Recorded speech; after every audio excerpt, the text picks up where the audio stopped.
அத்தியாயம் 116. யாரென்று மகதி திரும்பி பார்க்க அங்கே நின்று கொண்டிருந்தவனை பார்த்ததும் அவளுக்கு இன்னும் அதிர்ச்சியாக இருந்தது. அங்கே இருந்தது வேறு யாருமில்லை, சஞ்சீவ்தான். சஞ்சீவை பார்த்ததும் சந்தோஷமாக சிரித்த யஷ், அப்பா, ஏன் நீங்க என்ன பார்க்க முன்னாடியே வரல எனக் கேட்டான். அதற்கு சஞ்சீவ், அப்பா யஷ் பாப்பாக்கு மாத்திரை வாங்க போயிருந்த என்றான். அதை கேட்டதும் யஷின் முகம் சுருங்கியது. மாத்திரையா? எனக்கு மாத்திரையெல்லாம் வேணாம்பா என்றான். சஞ்சீவ் மெதுவாக யஷின் அருகே வந்து, இந்த மாத்திரை கசப்பா இருக்காது, சாக்லேட் மாதிரி இருக்கும். அப்பா உனக்காக டாக்டர் கிட்ட கேட்டு வாங்கிட்டு வந்தேன் என்றான். அதை கேட்டதும் யஷின் முகம் நார்மலானது. சிறிது நேரம் மூவரும் பேசிக் கொண்டிருக்க உள்ளே வந்தார் யஷை பரிசோதிக்கும் டாக்டர். மேடம், இப்போ பேஷண்ட் கொஞ்சம் ரெஸ்ட் எடுக்கட்டும், அப்புறமா பேசுங்க என்றார். அதை கேட்டதும் மகதி யஷின் நெற்றியில் ஒரு முத்தத்தை வைத்துவிட்டு, படுத்துக்கொடா, அம்மா வெளியில தான் இருக்கேன் என்றாள். யஷ் புன்னகைத்துவிட்டு தலையை மட்டும் லேசாக ஆட்டினான். வெளியே வந்த மகதி சஞ்சீவை பார்த்தாள். அவனது முகம் ஏதோ ஒரு சங்கடத்தில் இருப்பதை காட்டியது. ஏன் சார் இப்படி செஞ்சீங்க என மெதுவாக கேட்டாள் மகதி. அதற்கு சஞ்சீவ், சாரி மகதி, நான் உங்களை காண்டாக்ட் பண்ண ட்ரை பண்ணேன், ஆனா முடியல. அதான் உங்களை பார்க்க உங்க வீட்டுக்கு போயிருந்தேன். அங்க ஜெயா இருந்தாங்க, அவங்கதான் எல்லாத்தையும் சொன்னாங்க. உடனே கிளம்பி ஹாஸ்பிட்டலுக்கு வந்தேன். நீங்க பேசினது, யஷ் கேட்டது எல்லாத்தையும் நான் பார்த்துட்டு தான் இருந்தேன். இந்த நேரத்துல யஷை யோசிக்க வைக்க கூடாது, அதனாலதான் யோசிக்காம உடனே நான் தான் அவன் அப்பான்னு சொல்லிட்டேன். தப்பா இருந்தா மன்னிச்சிடுங்க என சொன்னான். அதை கேட்ட மகதி, சச்ச சார், நான் உங்களை தப்பாலாம் நினைக்கல, எப்பவும் நினைக்க மாட்டேன். நீங்க மட்டும் சரியான நேரத்துக்கு வராம இருந்திருந்தா நான் அவன்கிட்ட என்ன சொல்லியிருப்பேன்னு எனக்கே தெரியல. ஆனா இதனால உங்களுக்கு தான் சார் கஷ்டம் என்றாள். அதற்கு சஞ்சீவ் தோளை குலுக்கி விட்டு, எனக்கு இதுல எந்த ஒரு கஷ்டமும் இல்ல மகதி. இப்போதைக்கு யஷ் நல்ல நிலைமைக்கு வரணும், அதுதான் முக்கியம். அவன் இப்போ சின்ன பையன் தானே, கொஞ்சம் வளர்ந்ததுக்கு அப்புறமா இதையெல்லாம் மறந்துடுவான். பாத்துக்கலாம், விடுங்க. இப்ப எப்படி இருக்கான்? டாக்டர்ஸ் என்ன சொன்னாங்க என கேட்டான் சஞ்சீவ். யஷ் இப்போ நல்லாதான் சார் இருக்கான், ஆனா பழசெல்லாம் மறந்துட்டான்னு சொன்னாங்க. அதான் மனசுக்கு கஷ்டமா இருக்கு. ஞாபகம் திரும்பி வருமா வராதான்னு கூட தெரியல. அதுக்கு எவ்வளவு நாள் ஆகும்னு தெரியல என்றாள். அதை சொல்லும் போது கண்களில் இருந்து சில துளி கண்ணீர் வெளியே வந்தது. மகதி சொன்னதை கேட்டு சஞ்சீவ், கவலைப்படாதீங்க மகதி, உங்களுக்கு உங்களோட பையன் உயிரோட கிடைச்சிருக்கான், அதை நினைச்சு சந்தோஷப்படுங்க, மத்ததெல்லாம் தானா சரியாயிடும் என்றான். மகதி சரி என தலையசைத்தாள். பின் சஞ்சீவ், சரி மகதி, இனி என்ன உதவி வேணும்னாலும் என்கிட்ட தயங்காம கேளுங்க. என்ன உங்களோட பாசா நினைக்காம உங்களோட ஒரு ஃப்ரெண்டா நினைச்சுக்கோங்க. எப்படி நீங்க என்னோட கஷ்டமான சூழ்நிலைகள்ல என் கூட இருந்தீங்களோ அதே போல நானும் எப்பவும் உங்க கூட இருப்பேன் என்றான். அதற்கும் மகதி தலையை ஆட்டிவிட்டு, கண்டிப்பா சார் என்றாள். சரி, அப்ப நான் கிளம்புறேன். ஆபீஸ் வேலையெல்லாம் நான் பாத்துக்கிறேன், நீங்க யஷ பாத்துக்கோங்க என்றான். ரொம்ப நன்றி சார் என மகதி பதில் சொல்ல, அதற்கு சஞ்சீவ் சிரித்துவிட்டு, நம்மளுக்குள்ள எதுக்கு இந்த நன்றி எல்லாம், நான் போயிட்டு வரேன் என சொல்லிவிட்டு சென்றான். அவர்கள் பேசிக் கொண்டிருப்பதை தூரத்தில் இருந்து பார்த்து கொண்டிருந்த லக்ஷ்மி சஞ்சீவ் அங்கிருந்து சென்றதும் மகதியின் அருகே வந்தார். மகதி, இந்த பையன் என கேட்டார். அதற்கு மகதி அங்கிருந்த சேரில் அமர்ந்து கொண்டு, மறந்துட்டீங்களாமா, அதுதான் என்னோட பாஸ் சஞ்சீவ் சார் என்றாள். அதை கேட்ட லக்ஷ்மி யோசனையோடு, உன் பாஸ் எதுக்கு இங்கெல்லாம் வரணும் என கேட்டார். அதற்கு மகதி, அம்மா, அவர் மத்த பாஸ் எல்லாம் மாதிரி திமிரு பிடிச்ச பாஸ் இல்ல, எல்லார் கூடயும் இப்படிதான் இருப்பாரு. அதை விட அவர் எனக்கு ஒரு நல்ல ஃப்ரெண்டு மாதிரி என்றாள். சஞ்சீவுக்கும் யஷின் நிலைமையை பார்த்த பின்னர் கஷ்டமாக இருந்தது. அதைவிட அவனது மனம் மகதிக்காக வருந்தியது. அவன் யோசித்துக் கொண்டே நடந்து கொண்டிருக்க அப்போது அவனுக்கு ஒரு கால் வந்தது. அதை அட்டென்ட் செய்து பேசியபடியே நடந்தான். காது கேட்டுக்கொண்டும் வாய் பேசிக்கொண்டும் இருக்க மனமோ ஏதோ ஒரு சிந்தனையில் இருந்தது. காரிடோரில் போன் பேசியபடியே நடந்து சென்று கொண்டிருக்கும் போது யாரோ ஒருவரின் மேல் மோதினான் சஞ்சீவ். அவன் மேல் மோதியதில் முன்னால் வந்து கொண்டிருந்த டாக்டரின் கையில் இருந்த ஃபைல் எல்லாம் கீழே விழுந்தது. உடனே குனிந்து அவற்றை எடுக்க பார்த்தவர் சஞ்சீவ் கொஞ்சம் கூட மதிக்காமல் ஒரு சாரி கூட சொல்லாமல் போவதை பார்த்து கடுப்பாகி உடனே எழுந்து சஞ்சீவின் முன்னால் சென்று நின்றார். திடீரென்று தனக்கு முன்னால் ஒரு உருவம் வந்து நிற்பதை பார்த்த சஞ்சீவ் போனை காதில் இருந்து எடுத்துவிட்டு அந்த உருவத்தை பார்த்தான். அவனது தோள் உயரத்தில் ஒரு இளம் வயது பெண் நின்று கொண்டு அவனை முறைத்து பார்த்து கொண்டிருந்தாள். அவள் அணிந்திருந்த வெள்ளைக்கோட்டை பார்த்ததும் தான் அவள் ஒரு டாக்டர் என புரிந்தது சஞ்சீவுக்கு. அவன் கண்களாலேயே என்னவென்று கேட்க அந்த டாக்டருக்கு கோபம் வந்து விட்டது போல, திமிரப்பாரு என மனசுக்குள்ளே குமுறிக்கொண்டு, ஹலோ மிஸ்டர், வழியில போகும்போது இப்படிதான் பண்ணுவீங்களா? நீங்க பாட்டுக்கு இடிச்சிட்டு போறீங்க, ஒரு சாரி கூட சொல்லல, இந்த பேசிக் மேனர்ஸ் கூட உங்களுக்கு தெரியாதா என கேட்டாள். சஞ்சீவுக்கோ அவள் என்ன பேசுகிறாள் என்றே புரியவில்லை. புருவத்தை சுருக்கியவன், மிஸ், நீங்க என்ன சொல்றீங்கன்னு எனக்கு புரியல. நான் இப்போ யாரை இடிச்சேன் என கேட்டான். அதை கேட்டதும் அந்த டாக்டர், சரியா போச்சு, ஒருத்தரை இடிச்சது கூட தெரியாம அப்படி எந்த உலகத்துல இருக்கீங்க? அங்க பாருங்க, நீங்க இடிச்ச வேகத்துல என் கையில இருந்த ஃபைல் எல்லாம் எப்படி செதறி போய் இருக்குன்னு என்றார். சஞ்சீவ் திரும்பி பார்த்துவிட்டு, ஐயோ ரொம்ப சாரிங்க, நான் வேற ஒரு டென்ஷன்ல வந்தேன். எனக்கு தெரிஞ்ச ஒரு பையனுக்கு ஆக்சிடென்ட் ஆயிடுச்சு, அத பத்தி யோசிச்சுட்டே வந்தேன். சாரி, உங்களை கவனிக்கல என சொல்லிவிட்டு உடனே சென்று ஃபைல்களை எடுத்துக் கொடுத்தான். முதலில் சஞ்சீவை திமிர் பிடித்தவன் என்று நினைத்துக் கொண்டிருந்தவள் எண்ணம் இப்போது மாறியிருந்தது. ஃபைல்களை எடுத்த அந்த doctor, thank you, by the way I am Nithya என சொல்லிவிட்டு கையை நீட்டினாள். சஞ்சீவும் அவளது கையை பிடித்து குலுக்கிவிட்டு, ஐ எம் சஞ்சீவ் என சொல்லிவிட்டு புன்னகைத்தான். சரிங்க, வர பாக்கலாம் என்றான். அதற்கு நித்யா டாக்டர், இங்கெல்லாம் மறுபடியும் பார்க்கலான்னு சொல்லக்கூடாது, வெளியில எங்கேயாவது பார்த்தா பேசலாம் என்றாள். சஞ்சீவ் சிரித்துவிட்டு அங்கிருந்து சென்றான். சஞ்சீவ் இடித்துவிட்டு மன்னிப்பு கூட கேட்காமல் போவதை பார்த்ததும் திமிரப்பாரு என்றுதான் நினைத்தாள். ஆனால் அவனது காரணத்தை கேட்டதும், ச்ச, நாம தான் தப்பா நினைச்சிட்டோம். ஹாஸ்பிட்டலுக்கு வரவங்க 1000 டென்ஷன்ல இருப்பாங்க, அவங்க கிட்ட போய் நான் இப்படி நடந்துகிட்டது சரியில்லதான் என நினைத்தவள், அவர் மன்னிப்பு கேட்டுட்டாரு, நான் என் தப்புக்கு மன்னிப்பு கேட்கலையே, சரி அடுத்த தடவை பார்த்தா கேட்டுடுவோம் என நினைத்து கொண்டாள். துரு ஆபீஸுக்கு வந்தும் குடித்துக் கொண்டே இருந்தான். எதிலும் ஒரு பிடிப்பு இல்லாமல் பைத்தியம் பிடித்தது போல சுற்றி கொண்டிருந்தான். அவனை பார்த்து கொண்டிருந்த தீபக்கிற்குதான் என்ன செய்வது என்றே புரியவில்லை. ஆதித்யாவிடமும் இதை பற்றி சொல்ல முடியாது. அவர் இருக்கும் நிலையில் அவரை கவலைப்பட வைக்க கூடாது. மகதியிடம் சொல்லுவோம் என பார்த்தாலும் அவளுடன் தான் பிரச்சனையே என்பது அவனுக்கு புரிந்தது. அப்போது அவனது டென்ஷனை இன்னும் அதிகமாக்குவது போல லேகா ஆபீஸுக்கு வந்திருக்கிறாள் என்ற செய்தி அவனது காதுக்கு வந்தது. துருவை இந்த நிலைமையில் லேகா பார்த்தால் அதை பற்றி ஆதித்யாவிடம் குத்திக் கொடுக்க வாய்ப்பிருக்கு என நினைத்த தீபக் வேறு வழியில்லாமல் மகதிக்கு கால் செய்தான். அவனுக்கு தெரியும், என்னதான் இருந்தாலும் துருவை சரியாக்க கூடிய கருவி மகதிதான் என்று. 2 முறை முழுதாக ரிங் சென்றும் மகதி காலை அட்டென்ட் செய்யவில்லை. ஆனாலும் தீபக் முயற்சியை கைவிடவில்லை. 3ஆம் முறையாகவும் கால் செய்ய காலை அட்டென்ட் செய்தாள் மகதி. ஹலோ, என்ன விஷயம்? எதுக்கு இப்ப எனக்கு கால் பண்றீங்க என மகதி எரிச்சலுடன் கேட்க, அதற்கு தீபக், மேடம், உங்க 2 பேருக்குள்ள என்ன பிரச்சனைன்னு எனக்கு தெரியல. ஆனா சார் என்னால இப்படி பார்க்க முடியல. வந்ததுல இருந்து குடிச்சிட்டே இருக்காரு. இப்படியே இருந்தா எல்லாம் கையை மீறி போயிடும். அதனால நீங்க கொஞ்சம் வரீங்களா? நீங்க சொன்னதான் சார் கேட்பாரு என சொன்னான். அதை கேட்ட மகதி உடனே, சரி, இப்ப துருவ் எங்க இருக்கான் என்றாள். அதற்கு தீபக், ஆபீஸ்ல தான் மேடம் இருக்காரு என்றான். சரி வைங்க, வரேன் என சொல்லிவிட்டு காலை கட் செய்தாள் மகதி. பின் லக்ஷ்மியிடம் சென்ற மகதி, அம்மா, துருவுக்கு ஏதோ ப்ராப்ளமா, நான் போய் என்னன்னு பாத்துட்டு வரேன், யஷ் கூடவே இருங்க என சொல்லிவிட்டு பார்க்கிங்கை நோக்கி சென்றாள். மகதி போகும் வேகத்தை பார்த்த லக்ஷ்மியின் மனம் குளிர்ந்தது. என்னதான் கோபம் இருந்தாலும் துருவுக்கு ஒரு பிரச்சனைன்னு சொன்னதும் எப்படி பதறிட்டு போறா. அவர் மேல இவளுக்கு இருக்கிற பாசம் இன்னும் குறையல, இவங்க சீக்கிரமாவே சேர்ந்துடுவாங்க என நினைத்து கொண்டார். காருக்குள் ஏறிய மகதி ஸ்டியரிங்கை ஓங்கி குத்தினாள். ஏண்டா, என்னை நிம்மதியாவே இருக்க விட மாட்டியா? உன் மேல இருக்கிற வெறுப்பு செகண்டுக்கு செகண்ட் கூடிக்கிட்டே போகுது. உன்னெல்லாம் நான் மன்னிக்கவே மாட்டேன்டா. என் பையன் கண்முழிச்ச சந்தோஷத்தை கூட முழுசா அனுபவிச்சு முடியல, அதுக்குள்ள உன்கிட்ட வர வச்சுட்ட. இந்த மாதிரி ஒரு நிலையில கூட என்னை இன்னும் கஷ்டப்படுத்துறல்ல. வரேன்டா, வரேன், வந்து உன்னை என்ன பண்றேன்னு மட்டும் பாரு என சொல்லிக்கொண்டு காரை ஸ்டார்ட் செய்தாள். கோபத்தின் உச்சியில் இருந்தாள் மகதி. காரை வேகமாக ஓட்டிக்கொண்டு சென்றாள். கொஞ்ச நேரத்திலேயே மகதி துருவின் கேபினில் இருந்தாள். துரு போதையில் உளறிக் கொண்டிருந்தான். மகதி அவனுக்கு முன்னால் சென்று நிற்கவும் மகதியின் உருவம் மங்கலாக தெரிந்தது துருவுக்கு. அதை பார்த்து சிரித்தவன், மகதி, வந்துட்டியா? எனக்கு தெரியும் உன்னாலையும் என்னை விட்டுட்டு இருக்க முடியாதுன்னு. அதனால நீ சீக்கிரமாவே என்கிட்ட வருவேன்னு எனக்கு தெரியும். அதே போல வந்துட்ட என்றான். அதை கேட்டதும் மகதிக்கு சுருக்கென்று கோபம் தலைக்கு ஏற உடனே துருவின் அருகே சென்று அவனை பளார் என்று ஒரு அறை விட்டாள். அதில் சர்வமும் கலங்கிப் போக தொடர்ந்து குடித்த மதுவின் போதையும் மொத்தமாய் இறங்கிவிட்டிருந்தது. அறை விழுந்த கன்னத்தை பிடித்த துரு தலையை சிலுப்பிவிட்டு மகதியை பார்த்தான். பத்திரகாளியாய் நின்று கொண்டிருந்தாள் மகதி. என்னடா நினைச்சிட்டு இருக்க?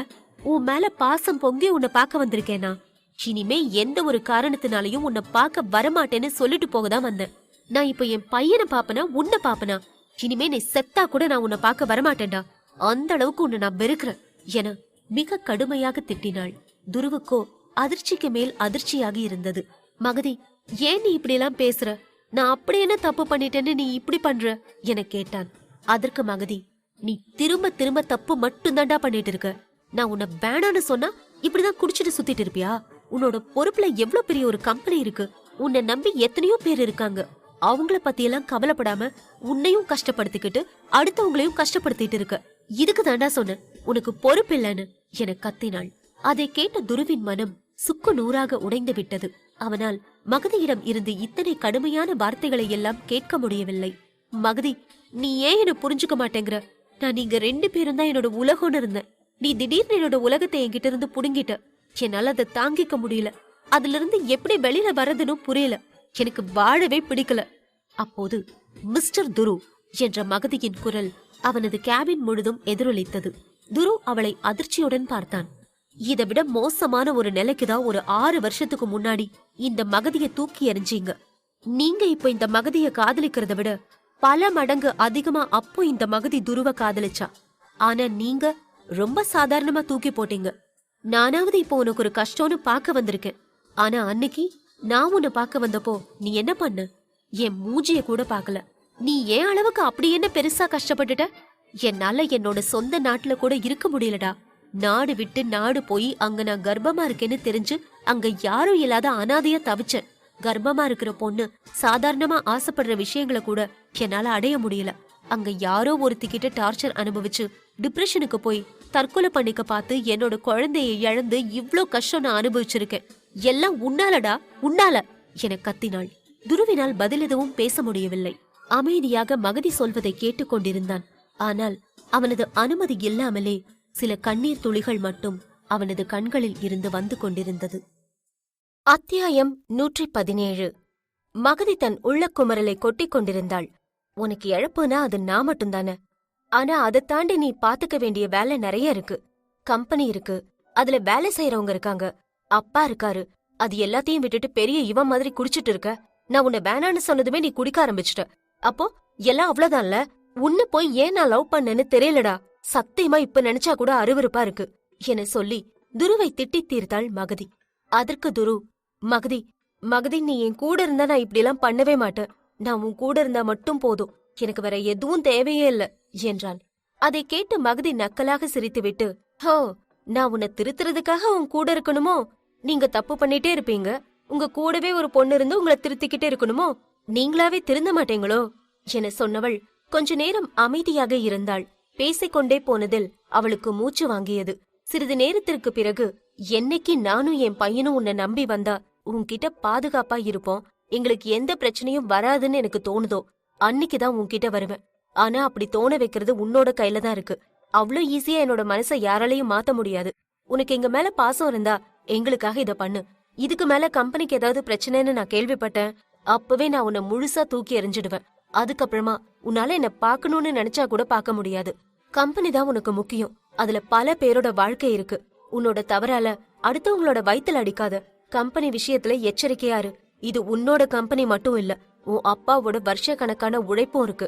அதையெல்லாம் ஞாபகத்துல வச்சுக்கிட்டு எல்லாத்தையும் பண்ணு என விரல் நீட்டி சொல்லிவிட்டு அங்கிருந்து சென்று விட்டாள். இதுவரை மகதி நிதானமாக அமைதியாக இருப்பதைத்தான் தீபக் பார்த்திருக்கிறான். ஆனால் முதல் தடவையாக மகதியின் வெறியாட்டத்தை பார்த்தவன் அசந்து போய்விட்டான். தன் சாரையே ஆட வைத்து விட்டாளே என்றுதான் நினைத்தான். ஆனாலும் மகதியின் ஒவ்வொரு வார்த்தையும் துருவின் நலனுக்காக சொன்னதுதான் என அவனுக்கு நன்றாக புரிந்தது. தீபக் மெதுவாக துருவை பார்த்தான். அவனது கன்னத்தில் மகதியின் கைவிரல் அச்சு நன்றாக பதிந்திருந்தது. துரு ஆழ்ந்த யோசனையில் இருந்தான். மெதுவாக துருவின் அருகே சென்ற தீபக் அவனது தோளில் கை வைத்து, சார் என்றான். அதில் சுய நினைவுக்கு வந்தவன், தீபக், என் அம்மாவே வந்து என்னை திட்டிட்டு போனது போல இருந்துச்சு. அவ கோபத்துல என்ன திட்டினாலும் அப்ப கூட என்னோட நல்லதுக்காக தானே எல்லாம் சொன்னா. அவ நல்ல பொண்ணுதான், நான் தான் சரியில்லை. இப்படி ஒரு பொண்ணை மிஸ் பண்ற நான் தான் முட்டாள். பெரிய பொக்கிஷம் அவ என்றான். அதை கேட்ட தீபக், நீங்க இன்னும் அவங்கள மிஸ் பண்ணல சார். இப்ப கூட உங்களுக்கு இன்னொரு சான்ஸ் இருக்கு. நீங்க அவங்களோட மனச மாத்தலாம்ல சார் என்றான். ஆனால் துருவுக்கோ அதில் துளியும் நம்பிக்கை இருக்கவில்லை. நான் எப்படி தீபக் அவளோட மனச மாத்துறது என கேட்டான். அதற்கு தீபக், எல்லாம் ஒரு முயற்சி தானே, ட்ரை பண்ணி பாருங்க சார். என்ன நடந்தாலும் உங்க 2 பேரோட மனசுலயும் இருக்கிற காதல் அழிய போறதில்ல. லவ்லயும் வார்லயும் தான் ரூல்ஸ் கிடையாதே என சொன்னான். அதை கேட்ட துரு ஒரு பெருமூச்சு விட்டுவிட்டு அவனுடைய ஃபேவரட் ஸ்பாட்டுக்கு சென்று நின்று கொண்டு, இனி மகதிக்கு நான் எப்படி இருந்தா பிடிக்குமோ அப்படி இருக்க போறேன். நான் என்னோட தொழில்ல ஸ்ட்ராங்கா இருக்கணும்னு அவ ஆசைப்படுறா. அப்படியே இருந்துடுவோம். இதுவரை நீ என்னை எவ்ளோ லவ் பண்ணன்னு காட்டியிருக்க மகதி. இனிமே நான் உன்னை எவ்ளோ லவ் பண்றேன்னு காட்டுறேன். என்ன இருந்தாலும் என் பையன் உன்கிட்ட பாதுகாப்பா இருப்பான்னு எனக்கு தெரியும். யஷ் செல்லம், நீ உன்னோட டேடியை விட்டு ரொம்ப நாளைக்கு பிரிஞ்சிருக்க மாட்டடா. சீக்கிரமாவே நீ ஆசைப்பட்டது போல நான், நீ, உன்னோட அம்மான்னு 3 பேரும் சந்தோஷமா ஒரு குடும்பமா வாழப் போறோம் என சபதம் எடுத்துக்கொண்டான். அவன் அருகே அவன் சொல்வதை கேட்டுக்கொண்டிருந்த தீபக்கும் கண்டிப்பா சார் என்றான். அதே நேரம் ஆபீஸ் வருவதாக இருந்த லேகா வேறு ஒரு முக்கியமான வேலை இருந்ததால் ஹோட்டல் ஒன்றிற்கு சென்று விட்டாள். வழியெங்கும் அழுது கொண்டே வந்தாள் மகதி. துருவிடம் அவ்வளவு ஹார்ஷாக பேசியது அவளுக்குமே கஷ்டமாகத்தான் இருந்தது. என்ன இருந்தாலும் காதல் கொண்ட மனதல்லவா. காரை பார்க் செய்துவிட்டு மகதி ஐசியூவை நோக்கி செல்ல அங்கே அவள் கொஞ்சம் கூட எதிர்பார்க்காத ஒருத்தர் நின்று கொண்டிருந்தார். அவரோடு லக்ஷ்மி பேசிக் கொண்டிருந்தார். உடனே வேகமாக அவர்கள் இருந்த இடத்துக்கு சென்ற மகதி அவரை ஒரு தள்ளு தள்ளிவிட்டு, ஹே சோஃபியா, நீ எதுக்கு இப்ப இங்க வந்த என கேட்டாள். மகதியின் திடீர் தாக்குதலில் நிலை குலைந்து போனாள் சோஃபியா. சோஃபியா வந்து யஷை பார்க்க வேண்டும் என அடம்பிடித்துக் கொண்டிருக்க லக்ஷ்மி இதுவரை அவளை உள்ளே விடாமல் பேசிக் கொண்டிருந்தார். லக்ஷ்மியை பார்த்த மகதி, அம்மா, நீ ஏமா இவகிட்டெல்லாம் பேசிட்டு இருக்க? பிடிச்சு துரத்தி விட வேண்டியது தானே என்றாள். சோஃபியா விழாமல் தன்னை பேலன்ஸ் செய்து கொண்டு மகதியை பார்த்து, ஹோ மேடம், வந்துட்டீங்களா? நான் என்னோட மகனை பார்க்க வந்திருக்கேன். அதை தடுக்க நீங்கெல்லாம் யாரு? உங்களோட மனசுல அப்படி என்னதான் நினைச்சிட்டு இருக்கீங்க? நான் என் பையனை பார்த்தே ஆகணும், வழிவிடுங்க என்றாள். அதற்கு மகதி, நீ எதுக்கு யஷ பார்க்கணும் என கேட்டாள். அதற்கு சோஃபியா அசால்ட்டாக, ஆமா, நான் பார்க்க வேண்டாமா? என் மகன் இன்னும் உயிரோட இருக்கானா இல்ல செத்துட்டானான்னு நான் பார்க்க தானே வேணும். அவன் செத்திருந்தா நான் என்ன பண்றது? அவனை வச்சுதானே நான் என்னோட மொத்த பிளானையும் போட்டு வச்சிருக்கேன். ஆமா, நிஜமா சொல்லு, அவன் உசுரோட தான் இருக்கானா இல்ல செத்துட்டானா என சோஃபியா கேட்டாள். மகதிக்கு ஆத்திரமாக வந்தது. இப்போ என்ன சொன்ன நீ என மகதி கேட்க, அதான் அவன் இருக்கானா இல்ல செத்துட்டானான்னு கேட்டேன் என பதில் சொன்னாள் சோஃபியா. அவ்வளவுதான். அடுத்த கணமே கன்னத்தில் கையை வைத்துக் கொண்டு 2 அடி பின்னால் சென்று விழுந்தாள் சோஃபியா. மகதியையே அதிர்ச்சியோடு பார்த்து கொண்டிருந்தாள். மகதி சோஃபியாவின் மேல் கொலை வெறியோடு இருந்தாள். யஷ பத்தி இப்படி சொல்ல நீ யாரு என கேட்டாள் மகதி. சோஃபியா எழுந்து கையை தட்டியவாறே, என்ன மேடம், நீங்க கோமாக்கு போயிருந்தீங்களோ? அவனை பெத்தது நான் தானே என்றாள்.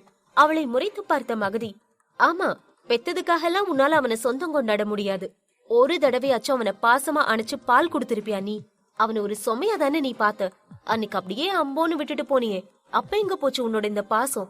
அட்லீஸ்ட் அவனுக்கு என்னென்ன பிடிக்கும் பிடிக்காதுன்னு கூட உனக்கு தெரியுமா என கேள்வி கேட்டு சோஃபியாவை தொலைத்தெடுத்தாள் மகதி. இது எல்லாம் சொத்துக்காக தானே? உனக்கு கொஞ்சமாச்சும் வெக்கம் இல்லையா? நீ எல்லாம் ஒரு அம்மாவே இல்ல. பெத்துட்டா மட்டும் அம்மா ஆகிட முடியாது. உனக்கெல்லாம் அம்மான்னு சொல்லிக்க தகுதியே இல்ல என தன் ஆத்திரம் தீரும் வரை திட்டி தீர்த்தாள். மகதியே அமைதியாக இருந்தாலும் சோஃபியா அவளை இருக்க விடமாட்டாள் போல. எரிகின்ற நெருப்பில் எண்ணெயை ஊற்றுவது போல, ஹே, இங்க பாரு மகதி, ரொம்ப ஓவரா பேசாத சரியா? என்கிட்ட யஷ் என்னோட பையங்கிறதுக்கான எல்லா ஆதாரமும் இருக்கு. நான் நினைச்சா இப்ப கூட நீ என் பையனை கடத்திட்டு வந்துட்டேன்னு சொல்லி உன் மேல கேஸ் போட முடியும் என சொன்னாள். அதை கேட்ட மகதி ஒரு அடி முன்னால் நகர்ந்து சோஃபியாவின் கண்களை நேராக பார்த்தபடி, ஓ, போ போ, போய் கேஸ் போடு. ஆனா ஒண்ணு, கேஸ் போட்டதுக்கு அப்புறமா கோர்ட்டுக்கெல்லாம் வர நீ இருக்க மாட்ட. ஏன்னு தெரியுமா? நீ கம்ப்ளைண்ட் ரெஜிஸ்டர் பண்ணிட்டு வெளியில வரும்போதே உன்னை கார் ஏத்தி கொன்னுடுவ என சொல்லிவிட்டு வில்லத்தனமாக சிரித்தாள். அதை கேட்ட சோஃபியாவும் மகதிக்கு சரிசமமாக நின்று கொண்டு, ஓ, அவ்வளவு பெரிய ஆளா நீ என கேட்டாள். ஹே, என்னடி, அடுத்தவன் சொத்தை அபகரிக்கிற உன்ன மாதிரி ஆளுங்களுக்கே கும்பல் இருக்கும்போது வர எல்லா தடையும் தாண்டி சொந்தமா எங்களோட உழைப்புல வாழற எங்களுக்கு எவ்வளவு பலம் இருக்கும். நான் ஒரு கம்பெனியோட எம்டிடி. நீ எல்லாம் எனக்கு ஒரு புள்ள பூச்சி. உன்ன மாதிரி எத்தனையோ பேரை பார்த்துட்டு தான் இந்த நிலைமைக்கு வந்திருக்கேன். போனா போதுன்னு விட்டு வச்சா ஓவரா ஆடுற என சொன்னாள். அதை கேட்ட சோஃபியா கையை தட்டிவிட்டு, என்ன மகதி, புதுசா ஏதாச்சும் சீரியல் பாத்தியோ? ரொம்ப நல்லாவே டயலாக் விடுற என்றாள். அதை கேட்ட மகதி, என்ன, நான் சும்மா காமெடி பண்ணிட்டு இருக்கேன்னு நினைக்கிறியா நீ? என் பையனுக்கு உடம்பு சரியில்லை, நான் அவனை பாத்துக்கணும்னு நினைக்கிறேன். இல்லனா உன்னை இங்கேயே வேணாலும் கொண்டு போட்டுருவேன். ஒழுங்கு மரியாதையா எங்களோட வழியில இருந்து விலகி போயிடு என சொன்னாள். அதற்கு சோஃபியா, விலகி போன ரொம்ப ஈஸியா சொல்லிட்ட. நீ அந்த சேகரோட சொத்தை என் பேருக்கு மாத்தி விடு. அதுக்கப்புறமா நான் எதுக்கு உன் வழியில வரப்போறேன்? நீ சொத்தை தர வர நான் உனக்கு தொல்லை பண்ணிட்டு தான் இருக்க போறேன். அதுவும் நீ நினைச்சு கூட பார்க்க முடியாத அளவுக்கு இருக்கும் என்றாள். அதை கேட்டதும் மகதியின் பொறுமை எல்லை மீறி செல்ல சுற்றும் முற்றும் பார்த்தாள். சரியாக அந்த நேரம் பார்த்து ஒரு நர்ஸ் ஒரு ட்ரேயில் ஆபரேஷன் கருவிகள் எல்லாம் எடுத்துக்கொண்டு சென்று கொண்டிருந்தார். உடனே அவரிடம் சென்ற மகதி ஒரு ஆபரேஷன் சிசரை எடுத்தாள். அதை பார்த்த லக்ஷ்மி, ஹே மகதி, என்ன பண்ற நீ என கேட்டார்.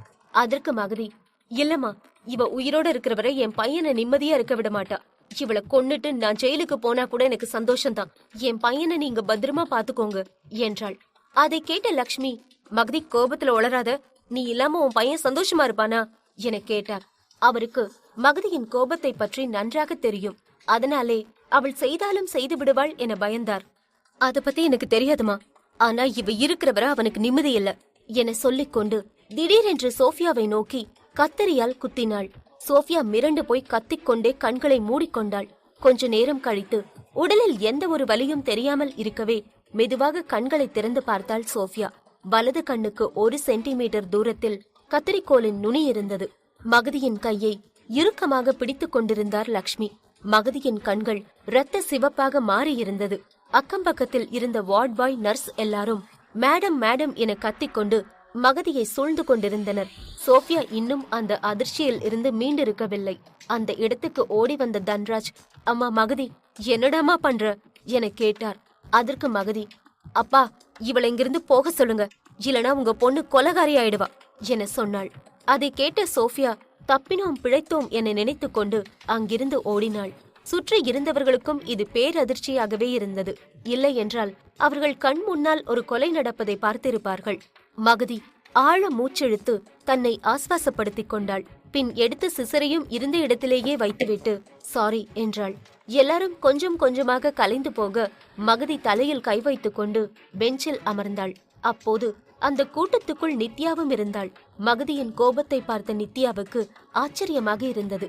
நியாயமான கோபமாக இருந்தாலும் இவ்வளவு கோபம் ஆகாது என நினைத்து கொண்டாள். நினைப்பதை தனக்குள் மட்டும் வைத்துக் கொள்ளாமல் மெதுவாக மகதியின் அருகே சென்று அமர்ந்து கொண்டாள். ஏ மேடம், உங்களுக்கு இவ்ளோ டென்ஷன் என அமைதியாக கேட்டாள். அதற்கு மகதி அழுது கொண்டே, என்னால முடியல டாக்டர், ஒருத்தரால எவ்வளவு கஷ்டத்தை தான் தாங்கிக்க முடியும், எல்லாரும் சேர்ந்து கஷ்டப்படுத்திட்டே இருந்தா நான் என்னதான் பண்றது என கேட்டாள். அதற்கு நித்யா, புரியுது மேடம், ஆனா அதுக்காக இவ்ளோ டென்ஷன் ஆக கூடாது, அது உங்களை இன்னும் கஷ்டப்படுத்தும். எனக்கு தெரியும் மேடம், உங்களோட பையனுக்கு உடம்பு சரியில்லை, இந்த நேரத்துல நீங்க ரொம்ப தைரியமா இருக்கணும். நீங்க உணர்ச்சி வசப்படாதீங்க. யாராவது உங்களை தூண்டிவிட பார்த்தாலும் தயவு செஞ்சு உங்களை கண்ட்ரோல் பண்ணிக்கோங்க. அது உங்களோட பையனையும் சேர்த்துதான் பாதிக்கும். நீங்க கத்துனது எல்லாத்தையும் கேட்டு ஜெயிலுக்கு போனா கூட பரவாயில்லன்னு சொல்றீங்க. அது உங்களோட பையன் மேல இருக்கிற அக்கறையில தான் சொல்றீங்க. ஆனாலும் உங்களை தவிர வேற யாரும் உங்களோட பையனை ஒழுங்கா பாத்துக்க முடியும். அதனால இதுக்கப்புறமா என்ன நடந்தாலும் பொறுமையா நிதானமா இருங்க என சொன்னாள். மகதிக்கும் தன் தவறு புரிந்தது. ஆத்திரத்தில் புத்தி வேலை செய்யாமல் போய்விட்டதை உணர்ந்தாள். நித்யாவை பார்த்து ஒரு மங்கலான புன்னகையை சிந்தியவள் சரிங்க என்றாள். இனி எந்த ஒரு சூழ்நிலையிலும் உணர்ச்சி பூர்வமாக முடிவெடுக்க கூடாது என நினைத்துக் கொண்டாள். அத்தியாயம் 118. நொடிக்கு நொடி லேகாவின் கோபம் கூடிக்கொண்டே சென்றது. கம்பெனி ஷேர் அக்ரிமெண்ட் பேப்பர் அவள் கைக்கு இன்னும் வந்து சேரவும் இல்லை. அவள் துருவை கொலை செய்ய போட்ட திட்டமும் வெற்றி பெறவில்லை. சரி, பேப்பர்ஸை பற்றி துருவிடம் பேசலாம் என பார்த்தால் துரு வீட்டுக்கு வரவும் இல்லை. ஆபீஸுக்கு சென்றும் பார்க்க முடியாமல் போய்விட்டது. இதையெல்லாம் யோசித்து துருவை மனதுக்குள் திட்டிக் கொண்டிருந்தாள் லேகா. துரு மகதியை முதலில் பார்த்த கணத்தில் இருந்து இப்போது வரையான நிகழ்வுகளை நினைத்து பார்த்தான்.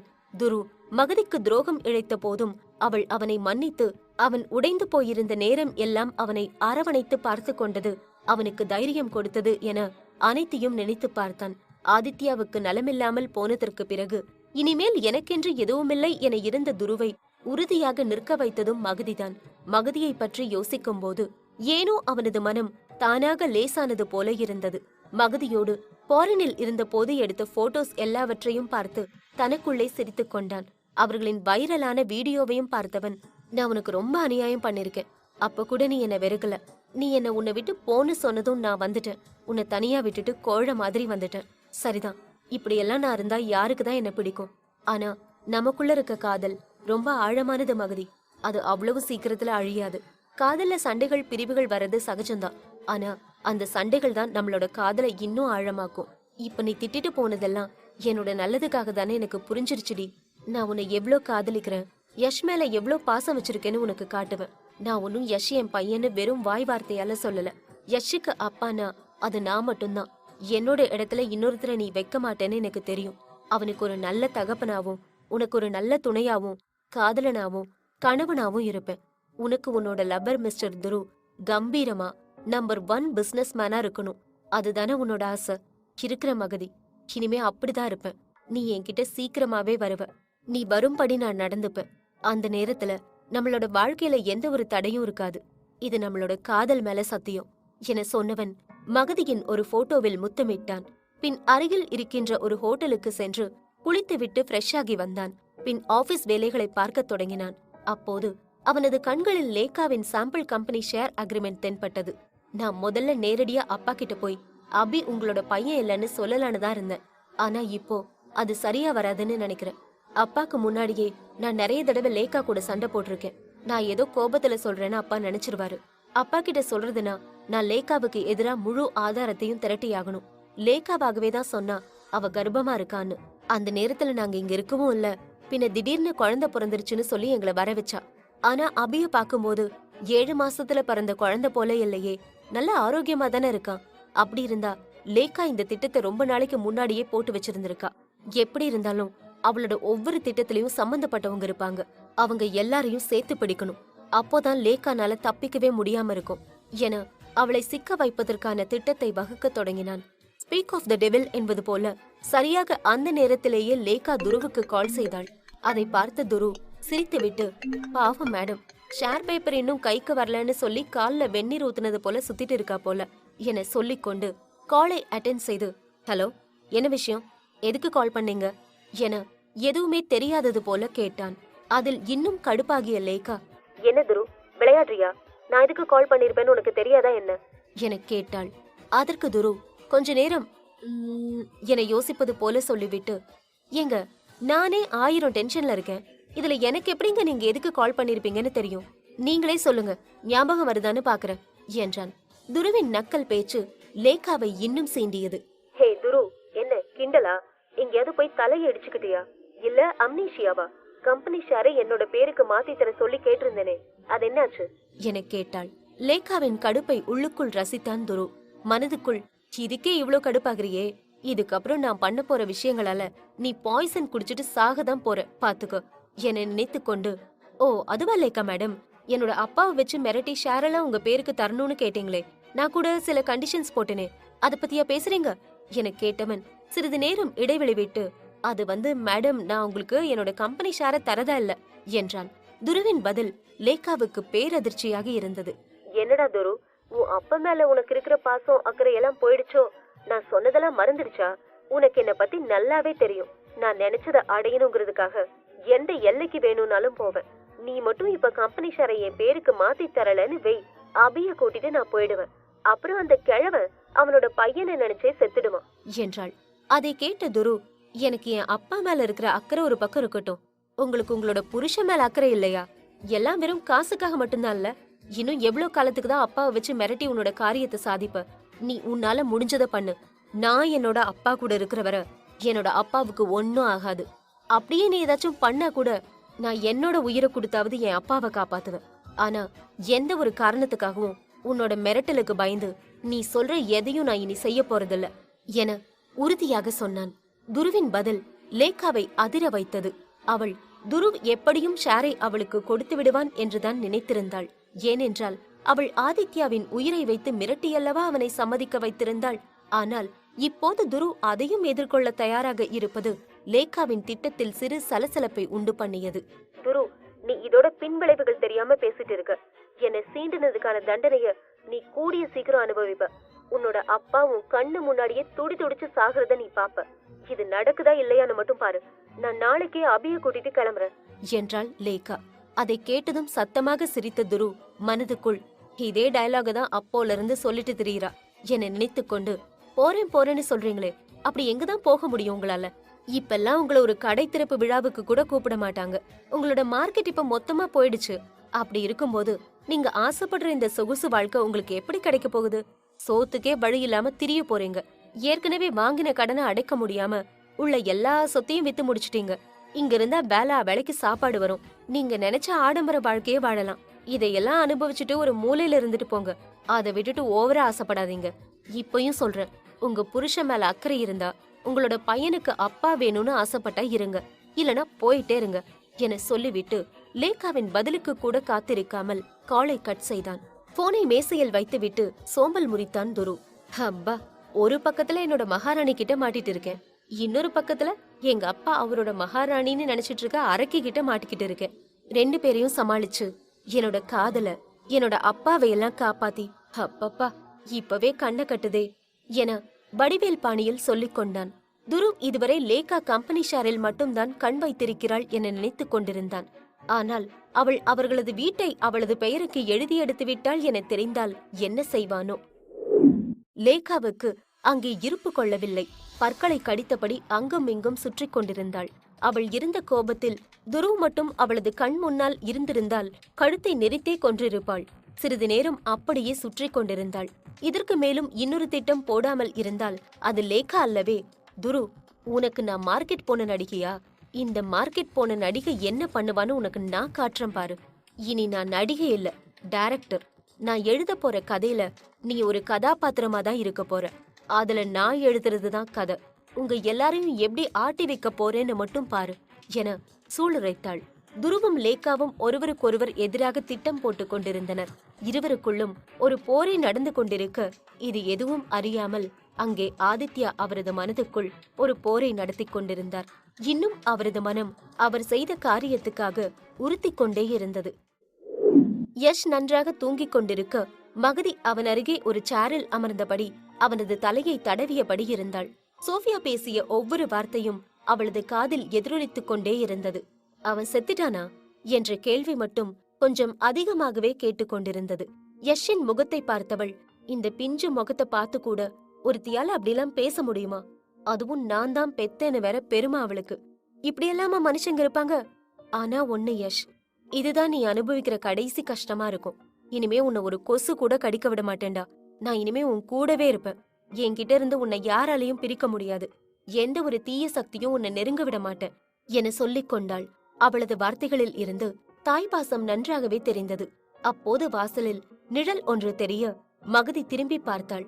2 கையிலும் பேக்குகளை தூக்கியவாறு நின்று கொண்டிருந்தான் சஞ்சீவ். அதை கண்ட மகதி உடனே எழுந்து கொண்டாள். நீங்க எல்லாத்துலயும் பெஸ்ட் தான் மகதி. ஒரு எம்ப்ளாயியா, ஒரு எம்டியா, ஒரு அம்மாவா, ஒரு என ஏதோ சொல்ல வந்தவன் மொத்தமா ஒரு பெஸ்ட் பொண்ணா இருக்கீங்க என்றான். அதை கேட்ட மகதி லேசாய் புன்னகைத்துவிட்டு, ஏன் சார் வாசல்லையே இருக்கீங்க, உள்ள வாங்க என்றாள். அதை பார்த்த சஞ்சீவ், மகதி இந்த சார் எல்லாம் ஆபீஸ்ல இருக்கட்டும், இப்ப நான் உங்களோட ஃப்ரெண்டா தான் வந்திருக்கேன், அதனால இந்த ஃபார்மாலிட்டி எல்லாம் வேணாமே என சொல்லிவிட்டு, யஷுக்கு சில ஃப்ரூட்ஸ் அண்ட் டாய்ஸும் உங்களுக்கு கொஞ்சம் ஃப்ரூட்ஸும் கொண்டு வந்தேன் என்றான். அதை பார்த்த மகதி சங்கடத்துடன், எதுக்கு சார் இதெல்லாம் என கேட்டாள். அதற்கு சஞ்சீவ், இப்பதான் சொன்ன நோ சார்னு. சரி, ரேஷ்மா கொடுத்தா வாங்கிப்பீங்க தானே, அது போல நினைச்சுக்கோங்க என்றான். இப்போதும் மகதி சிறு சங்கடத்துடனேயே எடுத்தாள். ஏனோ அவளது மனம் துருவை பற்றி நினைவு கூர்ந்து அவனை மிஸ் செய்தது. அவர்களது பேச்சு சத்தத்தில் முழித்துக் கொண்டான் யஷ். கண்ணை திறக்கும் போதே மகதியையும் சஞ்சீவையும் கண்டது அவனுக்கு சந்தோஷத்தை கொடுத்தது. சஞ்சீவை பார்த்து, அப்பா நீங்க இங்கேதான் இருக்கீங்களா என கேட்டான். அதற்கு சஞ்சீவ் அவன் அருகே சென்று அவனது கையை பிடித்துக் கொண்டு, இல்லடா யஷ், அப்பா கொஞ்சம் வெளியில போயிட்டு வந்தேன். அப்பாக்கு ஆபீஸ் வேலை கொஞ்சம் இருந்தது, அதை அவசர அவசரமா முடிச்சுட்டு இருந்தேன். அப்பாக்கு உங்களோட ஞாபகமாவே இருந்துச்சு, அதனால யஷுக்கு ஃப்ரூட்ஸ் அண்ட் டாய்ஸ் வாங்கி எடுத்துட்டு ஓடி வந்தேன் என அவனிடம் உண்மையை சொன்னான். டாய்ஸ் என சொல்லவும் யஷ் குஷியானான். அவன் எங்கே டாய்ஸ் என கேட்க சஞ்சீவ் அவற்றை ஒவ்வொன்றாக எடுத்து காட்டினான். யஷுக்கு அனைத்தும் பிடித்திருக்க இருவரும் அங்கேயே கொஞ்சம் விளையாடினர். மகதி யஷின் முகத்தில் இருந்த சந்தோஷத்தையே பார்த்து கொண்டிருந்தாள். அவளது மனம் நிறைந்து போயிருந்தது. ஆனாலும் துருவ் செய்ய வேண்டியதையெல்லாம் சஞ்சீவ் செய்வது அவளுக்கு கொஞ்சம் வலித்தது. ஆனாலும் வேறு வழி இல்லையே என நினைத்து கொண்டு அமைதியாக இருந்தாள்.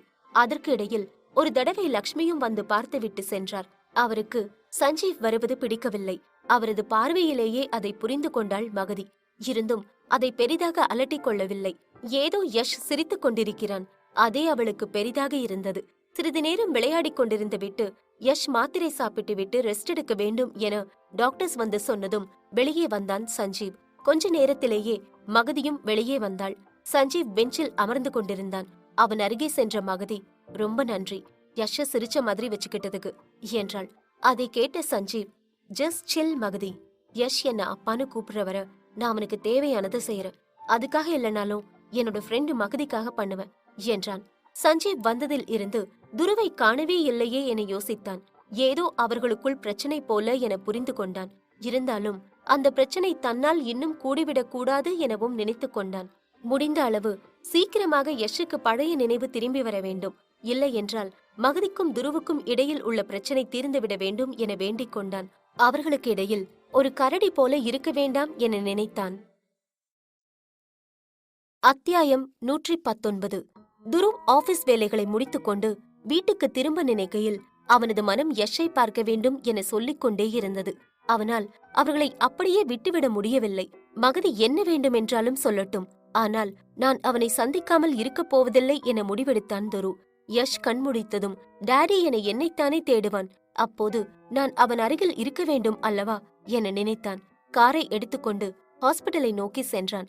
யஷ் கண்முழித்த பின்னர் எந்த ஒரு வித்தியாசமும் அவனிடம் தெரியாமல் இருக்கவே அவனை ஐசியூவுக்கு பக்கத்தில் நார்மல் வார்டுக்கு மாற்றியிருந்தனர். துரு ஐசியூ ரூமை நோக்கி செல்லும் போது லக்ஷ்மி வெளியே சேரில் அமர்ந்து கொண்டிருந்தார். அவர் துருவை கண்டதும் அதிர்ச்சியாகி எழுந்து நின்றார். துரு நேராக ஐசியூ ரூமுக்குள் செல்ல பார்க்க அவனுக்கு முன்னால் வந்து தடுத்தார் லக்ஷ்மி. இப்ப எதுக்கு நீங்க இங்க வந்தீங்க? அதான் மகதி பார்க்க வர வேணான்னு சொன்னால, அப்புறம் எதுக்கு வந்தீங்க? பிரச்சனை பண்ணாம போயிடுங்க என்றார். உண்மையில் அவருக்கு துரு வந்தது மகிழ்ச்சிதான். மகதி அவ்வளவு திட்டியும் அதை மனதில் வைத்துக் கொள்ளாமல் மகதியை விட்டுக் கொடுக்காமல் வந்திருப்பது அவருக்கு சந்தோஷமாக இருந்தது. ஆனாலும் இப்போது இருக்கும் சூழ்நிலையில் அவரால் துருவை சிரித்து பேசி வரவேற்க முடியவில்லை. ஒன்று, மகதி மீண்டும் துருவை கண்டால் பேயாட்டம் ஆடுவாள். இன்னொன்று, இப்போது யஷ் சஞ்சீவைத்தான் தன் தந்தை என நினைத்துக் கொண்டிருக்கிறான். அப்படி இருக்கும்போது அது துருவுக்கு தெரிய வந்தால் அவனது மனம் உடைந்து போய்விடும் என நினைத்தார். அதனால் முடிந்த அளவு அவனை பேசி திருப்பி அனுப்பிவிட வேண்டும் என்றுதான் நினைத்தார். லக்ஷ்மி தன்னை தடுப்பதை பார்த்த துரு நிதானமாக, அத்த, நான் மகதியை பார்க்க வரல, நான் என் பையன் யஷ பார்க்க வந்திருக்கேன். என்னால அவனை பார்க்காம இருக்க முடியல. இன்னைக்கு யார் தடுத்தாலும் நான் அவனை பார்க்காம போக போறதில்ல என்றான். துரு தன்னை அத்தை எனவும் யஷை உரிமையாக என் பையன் என சொல்வதையும் கேட்க லக்ஷ்மிக்கு காதில் தேன் பார்த்தது போல இருந்தது. ஆனாலும் அவர் இருக்கும் நிலையில் இந்த சந்தோஷத்தை எல்லாம் அனுபவிக்க முடியவில்லை. இல்ல துரு, நீங்க இப்ப யஷ பார்க்க வேணாம். அவன் இப்பதான் மாத்திரை சாப்பிட்டு தூங்கிட்டு இருக்கான். இப்ப போய் அவனை டிஸ்டர்ப் பண்ண வேணாம் என்றார். அதை கேட்ட துருவின் முகம் பிரகாசம் அடைய, அப்போ யஷ் கண்முழிச்சிட்டானா? என்னோட வேண்டுதல் எல்லாம் வீணா போகல. எனக்கு தெரியும், அவன் ரொம்ப நேரத்துக்கு எங்களை தவிக்க விட மாட்டான். இல்ல, என்னை விடுங்கத்த. நான் சைலண்டா போய் அவனை ஒரு பார்வை பார்த்துட்டு மட்டும் வரேன். அவனை டிஸ்டர்ப் எல்லாம் பண்ண மாட்டேன். சைலண்டா போயிட்டு சைலண்டா வரேன் என கெஞ்சுவது போல கேட்டான். அவனது தவிப்பு லக்ஷ்மிக்கு நன்றாக புரிந்தது. அவருக்கும் அவனை உள்ளே விட வேண்டும் போலத்தான் இருந்தது. ஆனால் எதுவும் அவரது கையில் இல்லையே. இல்ல, மகதி பார்த்தா பெரிய பிரச்சனை ஆயிடும். எனக்கு உங்களை உள்ள விடுறதுல எந்த பிரச்சனையும் இல்ல. இப்பதான் சோஃபியா வந்து பிரச்சனை பண்ணிட்டு போனான். அதுலயே மகதி ரொம்ப டென்ஷன் ஆயிட்டா. இப்ப உங்களையும் பார்த்தா அவ்வளவுதான் என்றார். சோஃபியா வந்தாள் என கேட்டதும் துருவுக்கு ஆச்சரியமாக இருந்தது. மகதியை தனியாக விட்டு சென்று தவறிழைத்து விட்டோமே என யோசித்தான். அவ எதுக்கு யஷ பார்க்க வரணும்? அவளுக்குதான் யஷ் மேல அக்கறையே இல்லையே என அவனுக்குள்ளே கேட்டுக்கொண்டான். அப்போது அவனது மனமே அவனுக்கு பதிலையும் சொன்னது. அவ ஒன்னும் பாசத்துல வந்திருக்க மாட்டா, உசுரோடதான் இருக்கானான்னு பார்க்க வந்திருப்பா. அதை கேட்ட துரு அதுவும் சரிதான் என சொல்லிவிட்டு அமைதியாக இருந்தான். துரு லக்ஷ்மியிடம் திரும்பி, சோஃபியா வந்து என்ன சொன்னா, என்னாச்சு என கேட்டான். அதற்கு லக்ஷ்மி, நீங்க கால் பண்ணீங்கன்னு மகதி கிளம்பி வந்து கொஞ்ச நேரத்துக்கு அப்புறமா தான் சோஃபியா வந்து, யஷ் என்னோட பையன், நான் அவனை பார்க்காம போக மாட்டேன்னு அடம் பிடிச்சா. நான் அவளை என்னால முடிஞ்ச அளவு தடுத்துட்டு இருந்தேன். ரொம்ப நேரம் பேசிட்டே இருந்தா. அப்பதான் மகதி திரும்ப வந்தா. வந்ததுமே கோபத்துல சோஃபியாவை தள்ளிவிட்டா. 2 பேருக்குள்ளயும் ரொம்ப நேரமா வாக்குவாதம் போயிட்டே இருந்துச்சு. அப்போ சோஃபியா, நீ என் பையனை கடத்திட்டு வந்துட்டேன்னு சொல்லி உன் மேல கம்ப்ளைண்ட் பண்ணுவேன்னு மகதியை பார்த்து சொன்னா. அதுல மகதி நல்லா டென்ஷன் ஆயிட்டா. அப்படி ஏதும் பண்ணா சோஃபியாவை கொன்னுருவேன்னு மிரட்டுனா. அதுக்கு சோஃபியா கிண்டல் பண்ணவும் மகதி பக்கத்துல இருந்த ஒரு சிசரை வச்சு அவளை குத்த பார்த்தா. நல்ல வேலையா நான் அவ கைய பிடிச்சிட்டேன். இடையில சோஃபியா, யஷ் செத்துட்டானா இல்லையான்னு பார்க்கதான் வந்தேன்னு சொல்லவும் மகதி அரைஞ்சிட்டா என நடந்ததை எல்லாம் சொல்லி முடித்தார். அதை கேட்டதும் துருவுக்கு, எப்பா, நானும் அவளை டிஸ்டர்ப் பண்ணா எனக்கும் இந்த நிலைமைதான் வரும் போல இருக்கே என யோசித்து விட்டு, ச்சே, அதுல என்ன இருக்கு, அவகிட்ட அடி வாங்கறதுல என்ன இருக்கு, என்ன நடந்தாலும் நான் யஷ பார்க்காம போறதும் இல்ல, மகதியை விட்டு கொடுக்க போறதும் இல்ல என நினைத்து கொண்டான். இவ்ளோ நடந்திருக்கா? ஆனாலும் பரவாயில்லையே, மகதி நல்லா கொடுத்துதான் அனுப்பியிருக்கா. மகதினா சும்மாவா? சரி, அப்படி எதுவும் எனக்கு நடக்காது. நான் சீக்கிரமா பார்த்துட்டு போயிடுறேன். சரியா? நீங்க பயப்படாதீங்க என்றான். அதற்கு லக்ஷ்மி பதில் சொல்லும் முன்னர் யஷ் இருந்த ரூமில் இருந்து யஷும் மகதியும் இன்னொரு ஆடவனும் சிரிக்கும் சத்தம் கேட்டது. அது யஷின் சத்தம்தான் என துருவுக்கு புரிந்தது. லக்ஷ்மியை கேள்வியாய் பார்த்துவிட்டு அந்த ரூமை நோக்கி சென்றான். அவன் கதவை திறந்து பார்க்க உள்ளே சஞ்சீவ் யஷுடன் சிரித்து பேசிக் கொண்டிருந்தான். யஷ் அவனை அப்பா அப்பா என சொல்லிக் கொண்டிருந்தான். மகதியும் அவர்களுடன் எந்த ஒரு சங்கடமும் இல்லாமல் சிரித்து பேசிக் கொண்டிருந்தாள். அதை பார்த்ததும் துருவுக்கு உலகமே இருண்டு விட்டது போல இருந்தது. யஷ் இன்னொருவனை அப்பா என சொல்கிறான். அப்படி என்றால் அவள் என்னை உண்மையிலேயே முழுமையாக தூக்கி எறிந்து விட்டாளா என அவனுக்கு நினைக்கவே கஷ்டமாக இருந்தது. ஏதோ வருத்தத்தில்தான் அதை சொல்லியிருப்பாள் என பார்த்தால் அவள் எல்லாவற்றையும் உணர்ந்துதான் சொல்லியிருக்கிறாளா என யோசித்தான். இனிமேல் மகதியின் வாழ்க்கையிலும் யஷின் வாழ்க்கையிலும் எனக்கு பங்கு இல்லையா என நினைக்க நினைக்க அவனது தொண்டை இறுகிக் கொண்டு வருவது போல இருந்தது. மூச்சு விடுவது கஷ்டமாகிக் கொண்டு வர நிலை குலைந்து போனவன் கதவை மூடிவிட்டு வெளியே வந்தான். அவனது கண்களில் தெரியும் ஏமாற்றம் அவனை பார்க்கும் யாரையும் அவன் மீது பரிதாபப்பட வைக்கும்படி இருந்தது. கையாலாகாத நிலையில் இருப்பதைப் போல உணர்ந்தான். லக்ஷ்மியை பார்த்தவன், இதுக்குதான் என்ன உள்ள விடாம இருந்தீங்களோ? உங்களோட பொண்ணால எப்படி என்ன அவ்வளோ சீக்கிரமா மறக்க முடிஞ்சது? அவ்வளோ என்ன பெரிய தப்பு பண்ணிட்டேனா? என்னோட யஷையும் அவ என்கிட்ட இருந்து பிரிச்சுட்டா. அவன் மேல நான் அளவில்லாத அன்பு வச்சிருந்தேன். அவ இப்படி பண்ணுவான்னு நான் கொஞ்சம் கூட நினைச்சு பார்க்கல. கூடிய சீக்கிரம் அவளோட கோபத்தை குறைச்சிடலான்னு நினைச்சிட்டு இருந்தேன். ஆனா அவ என்னோட இதயத்தை சுக்கு நூறா உடைச்சிட்டா என நொந்து போய் அழுதான். அவனை பார்க்கவே கஷ்டமாக இருந்தது லக்ஷ்மிக்கு. அவரால் அவனுக்கு ஆறுதல் கூட கூற முடியவில்லை. அப்போது மகதி வெளியே வந்தாள். துருவ் அங்கே இருப்பதைக் கண்டதும் உடனே கோபம் பொத்துக்கொண்டு வர அவனது கையை பிடித்து இழுத்துக்கொண்டு காரிடோரின் ஒரு ஓரத்துக்கு வந்தாள். துரு காற்றில் ஆடும் இலை போல மகதி இழுத்த இழுப்புக்கு சென்றான். உனக்கு ஒரு தடவைக்கு 2 தடவை சொல்லிட்ட என்ன பார்க்க வராதன்னு. எங்களை நிம்மதியா இருக்க விட மாட்டேன்னு முடிவே பண்ணிட்டியா? உனக்கு இங்க என்ன வேலை இருக்கு என கேட்டாள். அதற்கு, நான் ஒன்னும் உன்னை பார்க்க வரல, நான் யஷ பார்க்க வந்தேன் என்றான். நீ எதுக்கு யஷ பார்க்கணும்? உனக்கும் அவனுக்கும் எந்த ஒரு சம்மந்தமும் இல்ல. கண்டவனை எல்லாம் என் பையனை பார்க்க விட முடியாது என்றாள் மகதி. அதை கேட்ட துரு, மகதி போதும், விட்டா பேசிட்டே போற. இதுவரை நானும் பொறுமையா இருந்துட்டேன். ஏதோ ஒரு அம்மாவோட இடத்துல இருந்து பேசுறேன்னு விட்டேன்.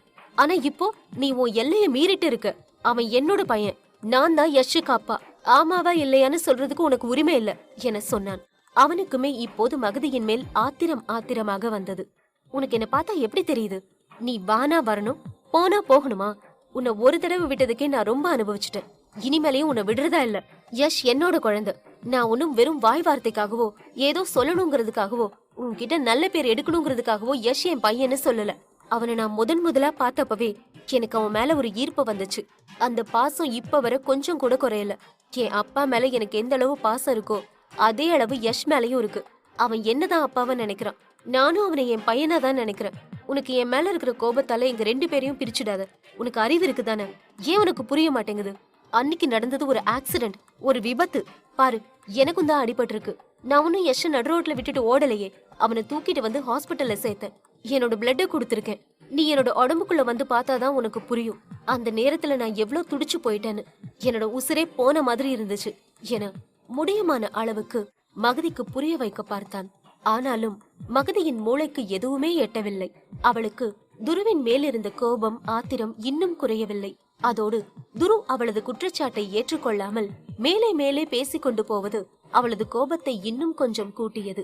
அவளது தாய்ப்பாசம் அவளது காதலையும் மிஞ்சி போயிருந்தது. துரு பேசி முடிக்கவும், என்னடா பெரிய தியாகி மாதிரி பேசிட்டு இருக்க? உனக்கு எந்த அடியும் படலல, நீ இப்படிதான் பேசுவ. அங்க என் பையன் தான் உயிருக்கு போராடிட்டு இருந்தான் என்றாள். அதை கேட்ட துரு, என்ன திரும்ப திரும்ப என் பையன்னு சொல்ற? அவன் நம்ம பையன் என்றான். அதற்கு மகதி, துரு வேணா, அமைதியா போயிடு. நான் ஏதாவது கேட்டுற போறேன். தயவு செஞ்சு இங்கிருந்து போயிடு என்றாள். இல்ல மகதி, நான் யஷ பார்க்காம இங்கிருந்து நகர போறதில்ல என உறுதியாக சொன்னான் துரு.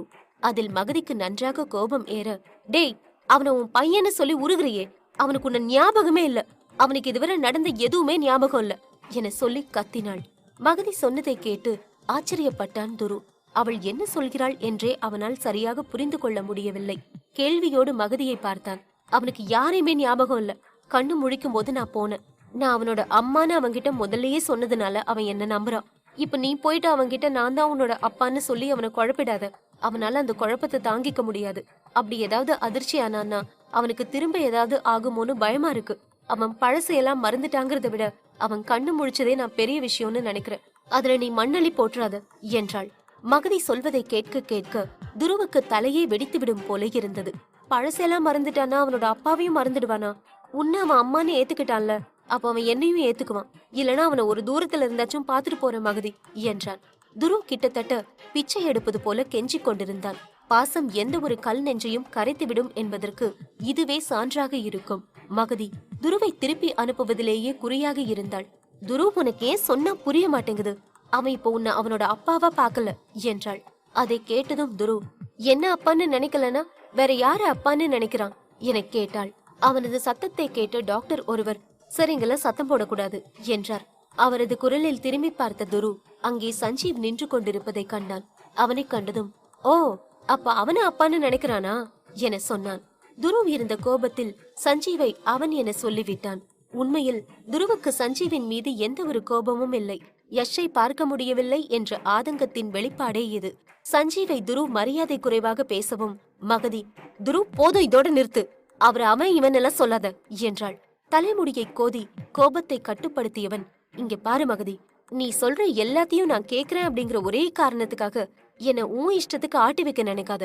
அவன் கண்ணு முழிச்சு அப்பா எங்கன்னு கேட்டா என்ன பதில் சொல்ல வேண்டியதுதானே? அதுக்காக எதுக்கு நீ எவனோ ஒருத்தன் யஷுக்கு அப்பான்னு சொன்ன என கேட்டான். துரு தொடர்ந்து வாக்குவாதம் செய்து கொண்டே இருக்க மகதிக்கு லேசாய் தலை சுற்றி கொண்டு வந்தது. துரு, புரிஞ்சுக்கோ, இப்ப இருக்க நிலைமைய கொஞ்சம் யோசிச்சு பாரு என்றாள். துருவும் மகதியும் மாறி மாறி வாக்குவாதம் செய்து கொண்டிருப்பதை கேட்டுக்கொண்டிருந்த சஞ்சீவ் மெதுவாக அவர்களுக்கு அருகே வந்தான். நான் உங்க 2 பேருக்கும் இடையில வரக்கூடாதுன்னு தான் நினைச்சிட்டு இருந்தேன், ஆனா என்றான். அதை கேட்ட உடனே துரு, அதான் வந்துட்டல, அப்புறம் என்ன என கேட்டான். அதற்கு மகதி, துரு, நீ தேவையில்லாம வார்த்தையை விடுற என்றாள். இருங்க மகதி, நான் பேசுறேன் என சஞ்சீவ் சொல்லவும் துருவை முறைத்து பார்த்து விட்டு அங்கிருந்து சென்றாள் மகதி. துரு, யஷ் கண்முழிச்ச உடனே அப்பா எங்கன்னு கேட்டான். சரியா நான் அந்த நேரத்துல வந்தேன். அந்த நேரத்துல அவனை டென்ஷன் ஆக்க கூடாதுன்னு உடனே நான் தான் உன்னோட அப்பான்னு அவன்கிட்ட சொல்லிட்டேன். இப்ப வர நான் மகதி கூட இருக்கிறதுக்கு ஒரே காரணம், மகதி என்னோட கஷ்டமான சூழ்நிலைகளை போய் என் கூட இருந்திருக்கா. அதனால இப்போ அவளோட கஷ்டமான நேரத்துல நான் அவ கூட இருக்கணும்னு நினைக்கிறேன். அவ்வளவுதான். உங்க 2 பேருக்கும் இடையில வரணும்னு எனக்கு எந்த ஒரு எண்ணமும் இல்ல. நீங்க கூடிய சீக்கிரமே மகதி கூட சேரணும். உங்க 2 பேருக்கும் இடையில இருக்க சண்டை தீரணும். அதுக்கு நானும் உங்களுக்கு உதவியா இருப்பேன் என்றான் சஞ்சீவ். துருவுக்கு சஞ்சீவ் பொய் சொல்வதாக தெரியவில்லை. அவனது பேச்சில் நேர்மைதான் தெரிந்தது. அதனால் அவனிடம் மன்னிப்பு கேட்டுவிட்டு கைக்குலுக்கி இருவரும் ஒரு அணி ஆயினர். அத்தியாயம் 120. துருவை வழியனுப்பி வைத்துவிட்டு மகதியிடம் வந்தான் சஞ்சீவ். மகதியின் முகத்தை பார்க்கும் போதே அவள் இன்னும் கோபத்துடன் தான் இருக்கிறாள் என புரிந்து கொண்டான். இப்போது எதை சொன்னாலும் மகதி புரிந்து கொள்ள மாட்டாள் என அவனுக்கு தெரியும். அதனால், மகதி, நீங்க ரொம்ப டயர்டா இருக்கீங்க, நான் போய் உங்களுக்கு குடிக்க ஏதாவது வாங்கிட்டு வரேன் என சொன்னான். மகதி வேண்டாம் என சொல்லவில்லை. அவளுக்கும் இப்போது ஏதாவது குடித்தால் கொஞ்சம் தெம்பாக இருக்கும் என நினைத்தாள். லக்ஷ்மியும் ரெஸ்ட் எடுக்க வென்று மகதியின் வீட்டுக்கு சென்றிருந்தார். கேண்டீனுக்கு சென்ற சஞ்சீவ் மகதிக்கும் அவனுக்கும் டீயும் பட்டர் பிஸ்கட்டும் வாங்கிக் கொண்டான். அவனது டீயை அங்கேயே குடிக்கலாம் என நினைத்தவன் ஏதாவது ஒரு டேபிள் காலியாக இருக்கிறதா என பார்த்து கொண்டே சென்றான். அங்கும் இங்கும் பார்த்து கொண்டு வந்ததால் அவன் முன்னால் நின்று கொண்டிருந்தவரை காணவில்லை. நேராக சென்று அவரின் மேல் மோதினான் சஞ்சீவ். அவர் சஞ்சீவுக்கு முதுகு காட்டியபடி இன்னொருவருடன் பேசிக் கொண்டிருந்தார். மோதியதில் சஞ்சீவின் கையில் இருந்த சூடான டீ அவரது மேல் கொட்டியது. அதை பார்த்த சஞ்சீவ் பதற்றத்துடன் அவரை நிமிர்ந்து பார்த்தான். கோபத்துக்கு மாறாக முகத்தில் சிரிப்போடு கையை கட்டியவாறு அவனை பார்த்து கொண்டிருந்தாள் நித்யா. அவளது கையில் இருந்த டீயும் தரையில் இருந்தது. சஞ்சீவின் டீ அவளது டாக்டர் கோட்டில் கொட்டியதால் அவளுக்கு சூடுபடவில்லை. ஆனால் கோட்டில் டீக்கரை நன்றாக பட்டிருந்தது. வேறு யாராவது அந்த இடத்தில் இருந்திருந்தால் கூட சஞ்சீவ் இவ்வளவு சங்கடப்பட்டிருக்க மாட்டானோ என்னவோ. மீண்டும் சரியாக நித்யாவை மோதிவிட்டோமே என பதட்டமாக அவளை பார்த்தான். அவள் என்னை பற்றி என்ன நினைப்பாள் என யோசித்தான். அவளை பார்த்த சஞ்சீவ், ரொம்ப ரொம்ப ரொம்ப சாரிங்க, டேபிள் பார்த்துட்டே வந்தேன், உங்களை கவனிக்கல, உங்களோட கோட்ல வேற டீ கொட்டிருச்சு என்றான். அவனது முகம் தொங்கி போயிருந்தது. சஞ்சீவ் வருத்தப்படுவதை பார்த்த நித்யா, பரவாயில்லங்க, ஷிஃப்ட் முடிகிற நேரம்தான், போய் கழுவினா போயிடும். நீங்க அன்னைக்கு பாக்கலான்னு சொன்னதை அப்படியே பழிச்சிருச்சு போல, அதான் நம்மள மறுபடியும் இங்கேயே சந்திக்க வச்சிருக்கு. இருந்தாலும் கொஞ்சம் கவனமா இருங்க, எப்பவுமே இடிச்சுட்டே இருந்தா எப்படி என சிரித்துக்கொண்டே சொன்னாள். அதை பார்த்த சஞ்சீவுக்கு ஆச்சரியமாக இருந்தது. யாராக இருந்தாலும் அவன் செய்த வேலை தவறுதலாகவே செய்திருந்தாலும் அவனை ஒரு வழி பண்ணி இருப்பார்கள். ஆனால் நித்யா அதை சாதாரணமாக எடுத்துக்கொண்டாள். சாரிங்க, என்னன்னு தெரியல, இதுவரை நான் இவ்ளோ கவனம் இல்லாம இருந்ததில்ல. இப்படி அடிக்கடி யாரையும் இடிக்கவும் மாட்டேன், தப்பா நினைச்சுக்காதீங்க என்றான். அதை கேட்ட நித்யா, நான் எதுவும் தப்பா நினைக்கல, சரி என்ன மறுபடியும் இந்த பக்கம் என கேட்டாள். அதற்கு சஞ்சீவ், நான் சொன்னேன்ல, எனக்கு தெரிஞ்ச ஒருத்தரோட பையனுக்கு ஆக்சிடென்ட் ஆயிடுச்சு, அவனை பார்க்க தான் வந்தேன் என்றான். உங்களோட ஃப்ரெண்டோட பையன் தானே? நீங்க கூட அந்த பையன் கிட்ட உங்களை அப்பான்னு சொன்னீங்களே என்றாள். அதை கேட்ட சஞ்சீவ் சங்கடத்துடன் ஆமா என சொல்லிவிட்டு அமைதியானான். அவள் மீண்டும் அதை பற்றி ஏதாவது கேட்பாளோ என பார்த்து கொண்டிருந்தான். அவன் மனதினுள் நினைத்தது நித்யாவுக்கு கேட்டது போல. ஒரே பண்ணாதீங்க, நான் அடுத்தவங்களோட விஷயங்களை பத்தி தெரிஞ்சுக்க அவ்வளவா ஆர்வம் காட்ட மாட்டேன். ஆனா அந்த நேரத்துல நீங்க பண்ண வேலை உண்மையிலேயே ரொம்ப நல்ல விஷயம். ஏன்னா அந்த பையன் ரொம்ப ஸ்ட்ரெஸ்ல இருந்தான். பல பேரு பல நாட்கள் கோமால இருப்பாங்க. இவன் உள்ளுக்குள்ளேயே நல்லா போராடி கண் முழிச்சிருக்கான். அப்படி இருக்கும்போது மறுபடி மனசு நோகும்படி ஏதாவது நடந்தா ரொம்ப கஷ்டமாயிடும் என்றாள். அதை கேட்ட சஞ்சீவ் என சொல்லிவிட்டு, மகதி மாதிரி ஒரு ஃப்ரெண்டுக்காக என்ன வேணாலும் பண்ணலாங்க. ஒருவேளை நீங்களும் கூட அந்த நியூஸ பாத்திருக்க வாய்ப்பு இருக்கு. சமீபத்துல என் மேல ஒரு பொய் குற்றச்சாட்டு போட்டாங்க. அப்போ என்னோட ஃபேமிலி கூட அவங்களோட மான மரியாதைய பத்தி தான் யோசிச்சாங்க. நான் அப்படி பண்ணி இருப்பனா இல்லையான்னு கூட யோசிக்கல. ஆனா மகதி, சஞ்சீவ் சார் அப்படி எதுவும் பண்ணிருக்க மாட்டாருன்னு அவ்வளவு உறுதியா இருந்தா. அவ மாதிரி ஒருத்தர் எனக்கு ஃப்ரெண்டா கிடைக்க நான் கொடுத்து வச்சிருக்கணும் என்றான். சஞ்சீவ் மகதியை மெச்சி பேசுவதை பார்த்த நித்யாவுக்கு மகதியின் மேல் ஒரு இனம் புரியாத மரியாதை ஏற்பட்டது. அதோடு மகதியை பற்றி பெருமிதமாக பேசுவதில் இருந்து சஞ்சீவின் நல்ல மனசும் அவளுக்கு புரிந்தது. உண்மையை சொல்ல போனா அவங்களுக்கு நீங்க ஃப்ரெண்டா இருக்கிறதும் அதிர்ஷ்டம்தான். இது ரொம்ப சுயநலமான உலகம். அதுல யாரு எப்போ எங்களோட முதுகுல குத்துவாங்கன்னே தெரியாது. கூட இருக்கும்போது ஒருத்தரோட நல்லா சிரிச்சு பேசிட்டு அவங்க இல்லாதப்போ அவங்கள பத்தியே தப்பா பேசுறவங்க தான் இங்க அதிகம். அப்படி இருக்கும்போது நீங்க அவங்க முன்னாடியும் பின்னாடியும் அவங்கள பத்தி நல்லதை மட்டுமே பேசுறீங்க. இதுல இருந்தே உங்களோட நல்ல குணம் தெரியுது என்றாள். அதை கேட்டதும் சஞ்சீவ், என்னங்க திடீர்னு நீங்க ஏன் பக்கம் காத்து திருப்பிட்டீங்க என சொல்லி சிரித்தான். அதற்கு நித்யா, உள்ளத தானே சொன்னேன், அதுல என்ன இருக்கு? ஒருத்தர்கிட்ட நல்ல விஷயம் ஒண்ணு பார்த்தா அதை பாராட்டணும் என்றாள். அவளது பதிலை கேட்டு மீண்டும் சிரித்தான் சஞ்சீவ். நித்யாவின் யதார்த்தமான ஃப்ரெண்ட்லியான பேச்சு சஞ்சீவுக்கு பெரிதும் பிடித்திருந்தது. பின் சஞ்சீவ் மீண்டும் டீ வாங்க போக அவனுடனே நித்யாவும் சென்றாள். நித்யா வாங்கிய டீயுக்கு சஞ்சீவ் காசு கொடுக்க பார்க்க நித்யா வேண்டாம் என்றாள். இல்லங்க, நான் தானே உங்க டீயை தட்டி விட்டேன், அதனால நானே இதுக்கு காசு கொடுக்கறேன் என்றான் சஞ்சீவ். அதற்கு, இந்த டீயை நான் என்னோட காசுல குடிக்கிறதே பெரிய விஷயம். இதுல இன்னொருத்தர் வாங்கி கொடுத்தெல்லாம் குடிக்கிற அளவுக்கு இந்த டீ ஒர்த் இல்லங்க. வேணும்னா கடலை மிட்டாய் வாங்கி கொடுங்க என சொல்லிவிட்டு சிரித்தாள். அவள் சிரிப்பதை ஏதோ சிறு குழந்தை மிட்டாயை பார்ப்பது போல பார்த்து கொண்டிருந்தான் சஞ்சீவ். அதை பார்த்த நித்யா, என்னங்க கடலை மிட்டாய் கேட்டதுக்கா இப்படி பாக்குறீங்க என கேட்டாள். அதை கேட்ட சஞ்சீவ் உடனே அவளுக்கு ஒரு பாக்கெட் கடலை மிட்டாய் வாங்கி கொடுத்து விட்டு, அதிலங்க ஜோக்கெல்லாம் சொல்றீங்க, சாதாரணமா பேசுறீங்க, இப்படி ஒரு டாக்டரை நான் பார்த்ததே இல்லங்க என்றான். அவனது ஆச்சரியத்துக்கான காரணத்தை கேட்டதும் இன்னும் சிரித்தாள் நித்யா. ஏங்க, இது உங்களுக்கே நியாயமா இருக்கா? டாக்டர்னா எப்பவும் சீரியஸா தான் இருக்கணுமா? நாங்களும் மனுஷங்க தானே.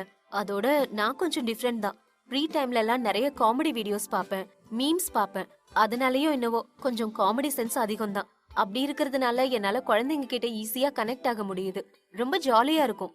சோ எனக்கு இப்படி இருக்க பிடிச்சிருக்கு என்றாள். அவளது நீண்ட விளக்கத்தை கேட்ட சஞ்சீவ், சூப்பருங்க என்றான். பின் இருவரும் ஒரு டேபிளில் அமர்ந்து டீயை குடிக்க தொடங்கினர். அப்போது ஒரு சிறு பெண் பிள்ளை நித்யாவிடம் வந்தாள். அவளை பார்த்ததும் நித்யாவின் முகம் பிரகாசமடைந்தது.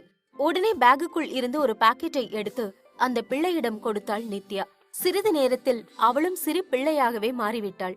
கொஞ்ச நேரம் நித்யாவோடு ஏதோ பேசி சிரித்துவிட்டு அந்த பிள்ளை அங்கிருந்து சென்றது. நித்யாவின் செயல்கள் அனைத்தையும் சஞ்சீவ் அவனையும் அறியாமல் ரசித்துக் கொண்டிருந்தான். நித்யா அந்த பிள்ளை சென்றதும் சஞ்சீவிடம் திரும்பினாள். அவளை பார்த்த சஞ்சீவ், என்னங்க நீங்க அந்த பிள்ளைக்கு சாக்லேட் கொடுக்கறீங்க? பொதுவா டாக்டர்ஸ் கொடுக்க வேணான்னு சொல்லுவாங்க என கேட்டான். அதை கேட்ட நித்யா சிரித்துக்கொண்டே பேகினுள் இருந்து இன்னொரு பாக்கெட்டை எடுத்து சஞ்சீவுக்கு கொடுத்தாள். இது நட்ஸ் வச்சு செஞ்ச ஸ்வீட், பார்க்க சாக்லேட் மாதிரியே இருக்கும். அதனாலேயே குழந்தைங்க சாப்பிடுவாங்க. எனக்குமே ரொம்ப பிடிக்கும். நீங்களும் சாப்பிட்டு பாருங்க, உங்களுக்கும் பிடிக்கும். எப்பவும் என்னோட பேக்ல இது இருக்கும் என்றாள். அவள் சொன்னதை கேட்டதும் சஞ்சீவ் அதை சாப்பிட்டு பார்த்தான். அதன் சுவை நன்றாகவே இருந்தது. ஆனால் அவனுக்கு இனிப்பு அதிகம் பிடிக்காது என்பதால் அவனால் அதை சரியாக ரசித்து உண்ண முடியவில்லை. டேஸ்ட் ரொம்ப நல்லா இருக்குங்க என மட்டும் சொன்னான். அதை கேட்டதும் ஏனோ நித்யாவுக்கு சந்தோஷமாக இருந்தது. அவளது முகத்தில் தெரிந்த சந்தோஷத்தை பார்த்த சஞ்சீவ் உடனே அவனையும் அறியாமல், நீங்க ரொம்ப கியூட்டா இருக்கீங்க என்றான். அதை கேட்டு அதிர்ந்த நித்யா, என்னது என கேட்டாள். அது நீங்க ரொம்ப ஸ்வீட்டா சாஃப்டா இருக்கீங்கன்னு சொல்ல வந்தேன். உங்களோட கேரக்டர் நல்லா இருக்கு என்றான் சஞ்சீவ். அதை கேட்ட நித்யா, தேங்க்யூ, இப்படியும் இருப்பந்தான். ஆனா எனக்கு ரொம்பவே கோபம் வரும் என்றாள்.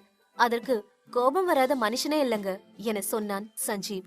இருவரும் டீயை குடித்து முடித்துவிட நித்யா பாய் சொல்லிவிட்டு சென்றாள்.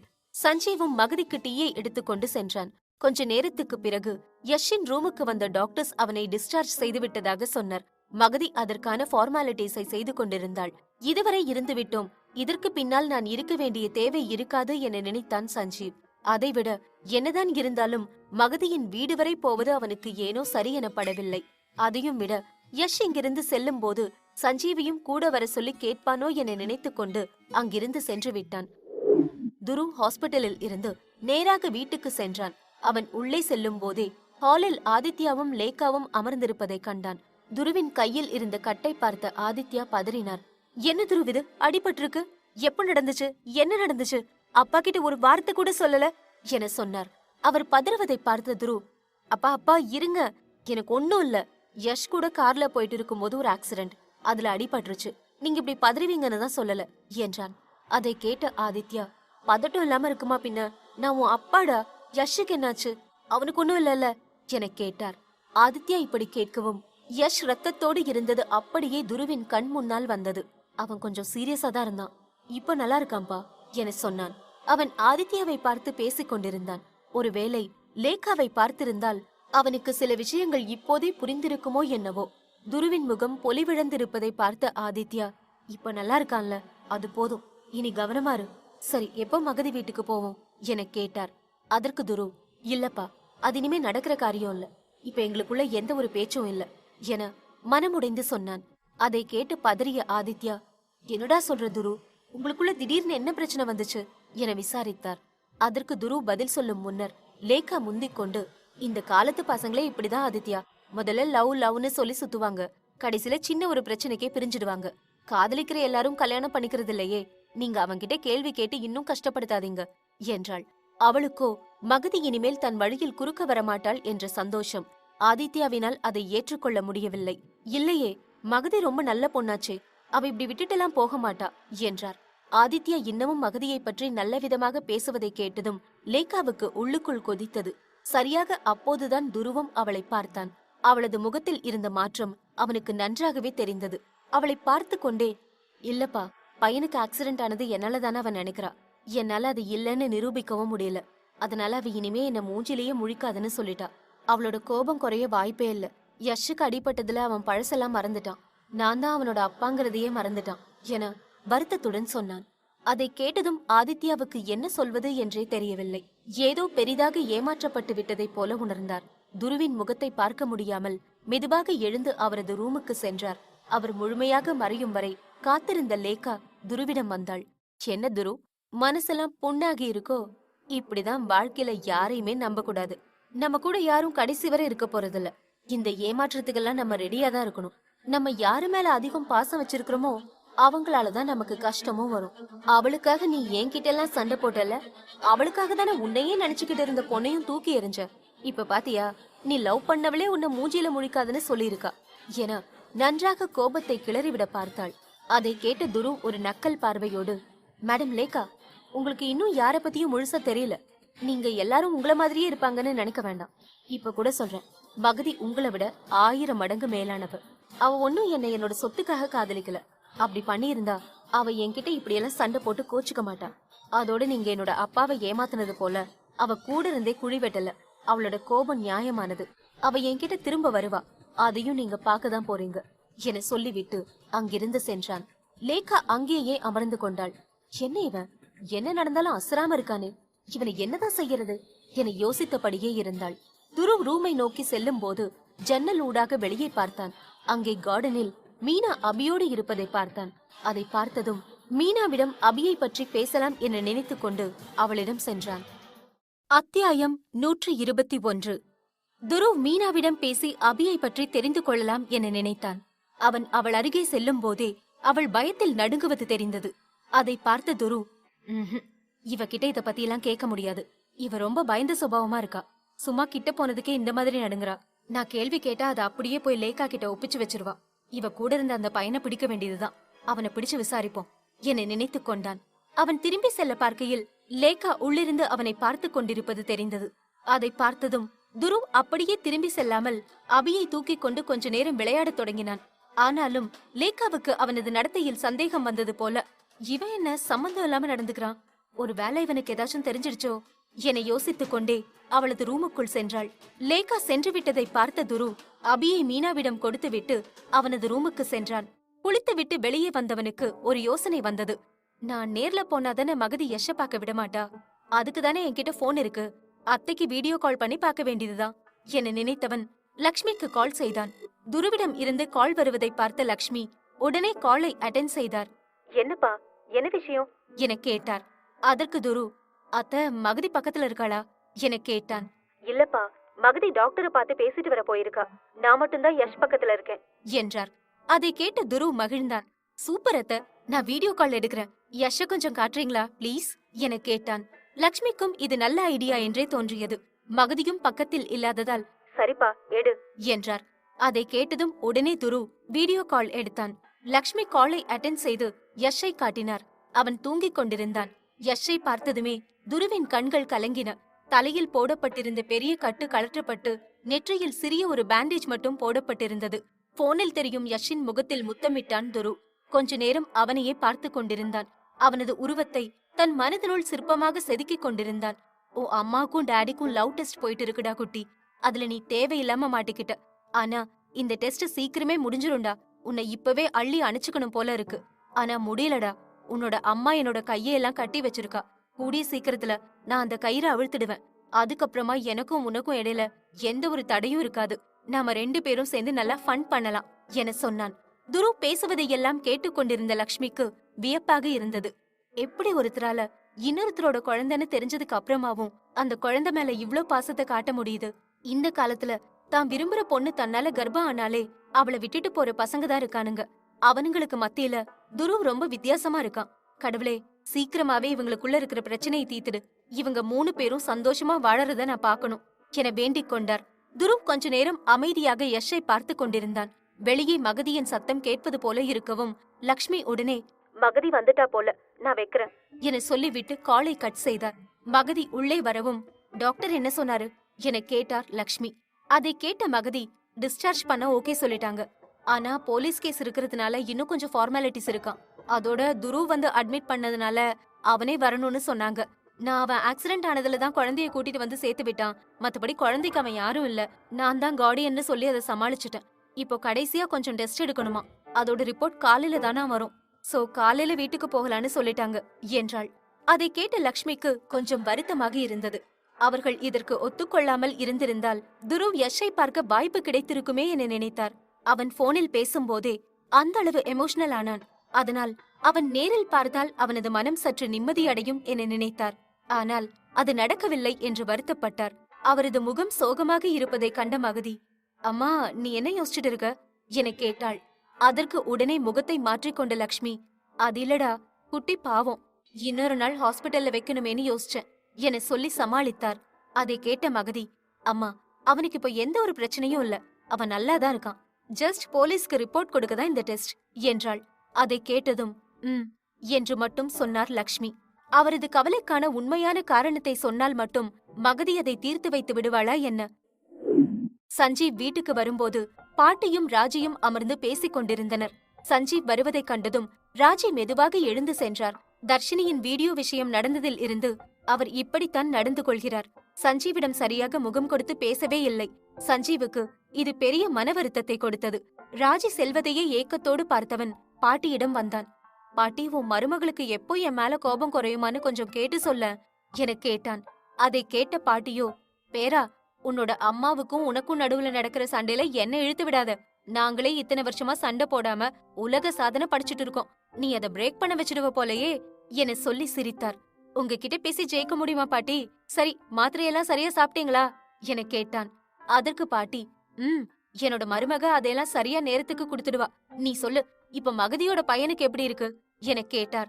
அவனுக்கு என்ன, செம்மையா இருக்கான். அவனுக்கு இப்ப சஞ்சீவ்னு புதுசா ஒரு ஃப்ரெண்டு கிடைச்சிருக்கான். அதனால ஜாலியா அவன் கூட விளையாடிட்டு இருக்கான். முன்ன இருந்ததை விட இப்ப நல்லாவே இருக்கான் என்றான். அதை கேட்டதும் பாட்டிக்கு சந்தோஷமாக இருந்தது. சஞ்சீவ் பேசுவதை ராஜியும் கேட்டுக்கொண்டுதான் இருந்தார். அவருக்கும் தனது வேண்டுதல் பலித்துவிட்ட திருப்தி கிடைத்தது. ரொம்ப சந்தோஷம்பா, இல்லனா எங்களுக்கு மகதியோட குழந்தைக்கு இப்படி ஆச்சுன்னு கேள்விப்பட்டதுல இருந்து கவலையாவே இருந்துச்சு. அவ்ளோ நல்ல பொண்ணுக்கு ஏன் கடவுள் இந்த மாதிரியான சோதனை எல்லாம் கொடுத்தாருன்னு உன் அம்மா கூட கோவிலுக்கு போய் வேண்டுதல் எல்லாம் பண்ணிட்டு வந்தா. அவளும் ரொம்ப வருத்தப்பட்டா என்றார் பாட்டி. அதை கேட்டதும் சஞ்சீவ், ஆமா பாட்டி, அம்மாவும் ஒரு அம்மா இல்ல, அதனால அவங்களுக்கு மகதியோட வலி புரியும். ஆனா என்ன, என்னோட வலிதான் புரிய மாட்டேங்குது.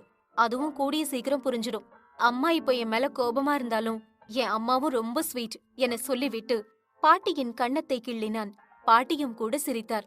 ஆனால் சில கணத்திலேயே அவர் சோகமானார். அதை பார்த்த சஞ்சீவ், என்ன பாட்டி திடீர்னு மூஞ்ச உம்முன்னு வச்சுக்கிட்டீங்க என கேட்டான். அதற்கு பாட்டியோ அவனது தலையை தடவி விட்டு, நீ யாருக்குமே கஷ்டம் கொடுக்கணும்னு நினைக்க மாட்ட. ஆனா அந்த கடவுள் மட்டும் உனக்கு ஏன் கஷ்டத்துக்கு மேல கஷ்டம் கொடுக்கறான்? உனக்கு இன்னும் கல்யாணம் ஆகாம இருக்கே என சோகமாக சொன்னார். அதை கேட்ட சஞ்சீவ், பாட்டி கல்யாணம் ஆகாம இருக்கிறது கஷ்டமா?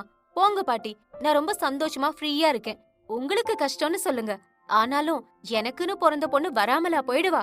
எனக்கு புடிச்சிருக்குன்னு சொல்லி அவங்கள ஃபோர்ஸ் பண்ண முடியாதுல்ல. சோ அதுவரை உங்க கூட ஜாலியா இருக்கேன் என சொன்னான். அதை கேட்ட பாட்டி, ஜாலியா இரு, வேணான்னு சொல்லல. அதுக்குன்னு எனக்கு பண்ணி கொடுத்த சத்தியத்தை டீல்ல விட்டுறாத என்றார். சேச்சே பாட்டி, அப்படியெல்லாம் நடக்காது. நீ உன்னோட பேரனோட குழந்தையையும் பாப்ப என சொன்னான். அப்ப உன்னோட பேர குழந்தைய பார்க்க வேணாமா என பாட்டி கேட்க, அதற்கு சஞ்சீவ் அவரை பார்த்து செல்லமாய் முறைத்தான். அப்போது அவனுக்கு ஒரு கால் வந்தது. போனை எடுத்து பார்க்க ஏதோ அவனுக்கு தெரியாத ஒரு நம்பரில் இருந்து கால் வந்திருந்தது. யோசனையுடனே காலை அட்டென்ட் செய்தான். ஹலோ, யாரு என கேட்டான். அதற்கு எதிர்முனையில் இருந்து, ஹலோ சஞ்சீவ் தானே என்ற கேள்வி வந்தது. ஆமா நான் சஞ்சீவ் தான், நீங்க யாரு என கேட்டான். என்னங்க, கொஞ்ச நேரத்துக்கு முன்னதானே சந்திச்சோம், அதுக்குள்ள என்னோட குரல் மறந்துடுச்சா என கேட்கப்பட்டது. அப்போதுதான் சஞ்சீவுக்கு அது யாராக இருக்கும் என ஞாபகம் வந்தது. ஐயோ அப்படி இல்லங்க, தெரியாத நம்பர்ல இருந்து கால் வரவும் கன்ஃபியூஸ் ஆயிட்டேன். சொல்லுங்க நித்யா, என்ன விஷயம் என கேட்டான். நித்யா என்ற பெயரை கேட்டதும் பாட்டி உஷாரானார். சிரித்துக்கொண்டே அவனை பார்த்தார். அதை சஞ்சீவும் கவனித்தான். இல்லங்க, நீங்க கேண்டீன்ல உங்களோட பர்ஸ வச்சுட்டு வந்துட்டீங்க. கேண்டீன் அங்கிள் என்கிட்ட கொடுத்தாரு. உங்களோட போட்டோ உள்ள இருந்திருக்கு. அவருக்கு நீங்க என் கூட பேசிட்டு இருந்தது ஞாபகம் இருந்ததுனால என்கிட்ட கொடுத்தாரு. அதுலதான் உங்களோட நம்பரும் இருந்துச்சு. நீங்க தேடுவீங்களேன்னு உடனே கால் பண்ண என சொன்னாள். அதை கேட்ட சஞ்சீவ், ரொம்ப நன்றிங்க, நல்ல வேலையா அது உங்களோட கையில கிடைச்சது, இல்லனா அவ்வளவுதான் என்றான். அதை கேட்ட நித்யா சிரித்து விட்டு, உங்களோட கவனம் மறுபடியும் மிஸ் ஆயிடுச்சு. அதோட அவரோட கையில கிடைச்சதுனாலதான் உங்களோட பர்ஸ் கிடைச்சது. அவரு ரொம்ப நேர்மையான மனுஷன், அதனாலதான் என்கிட்ட வந்து கொடுத்தாரு என்றாள்.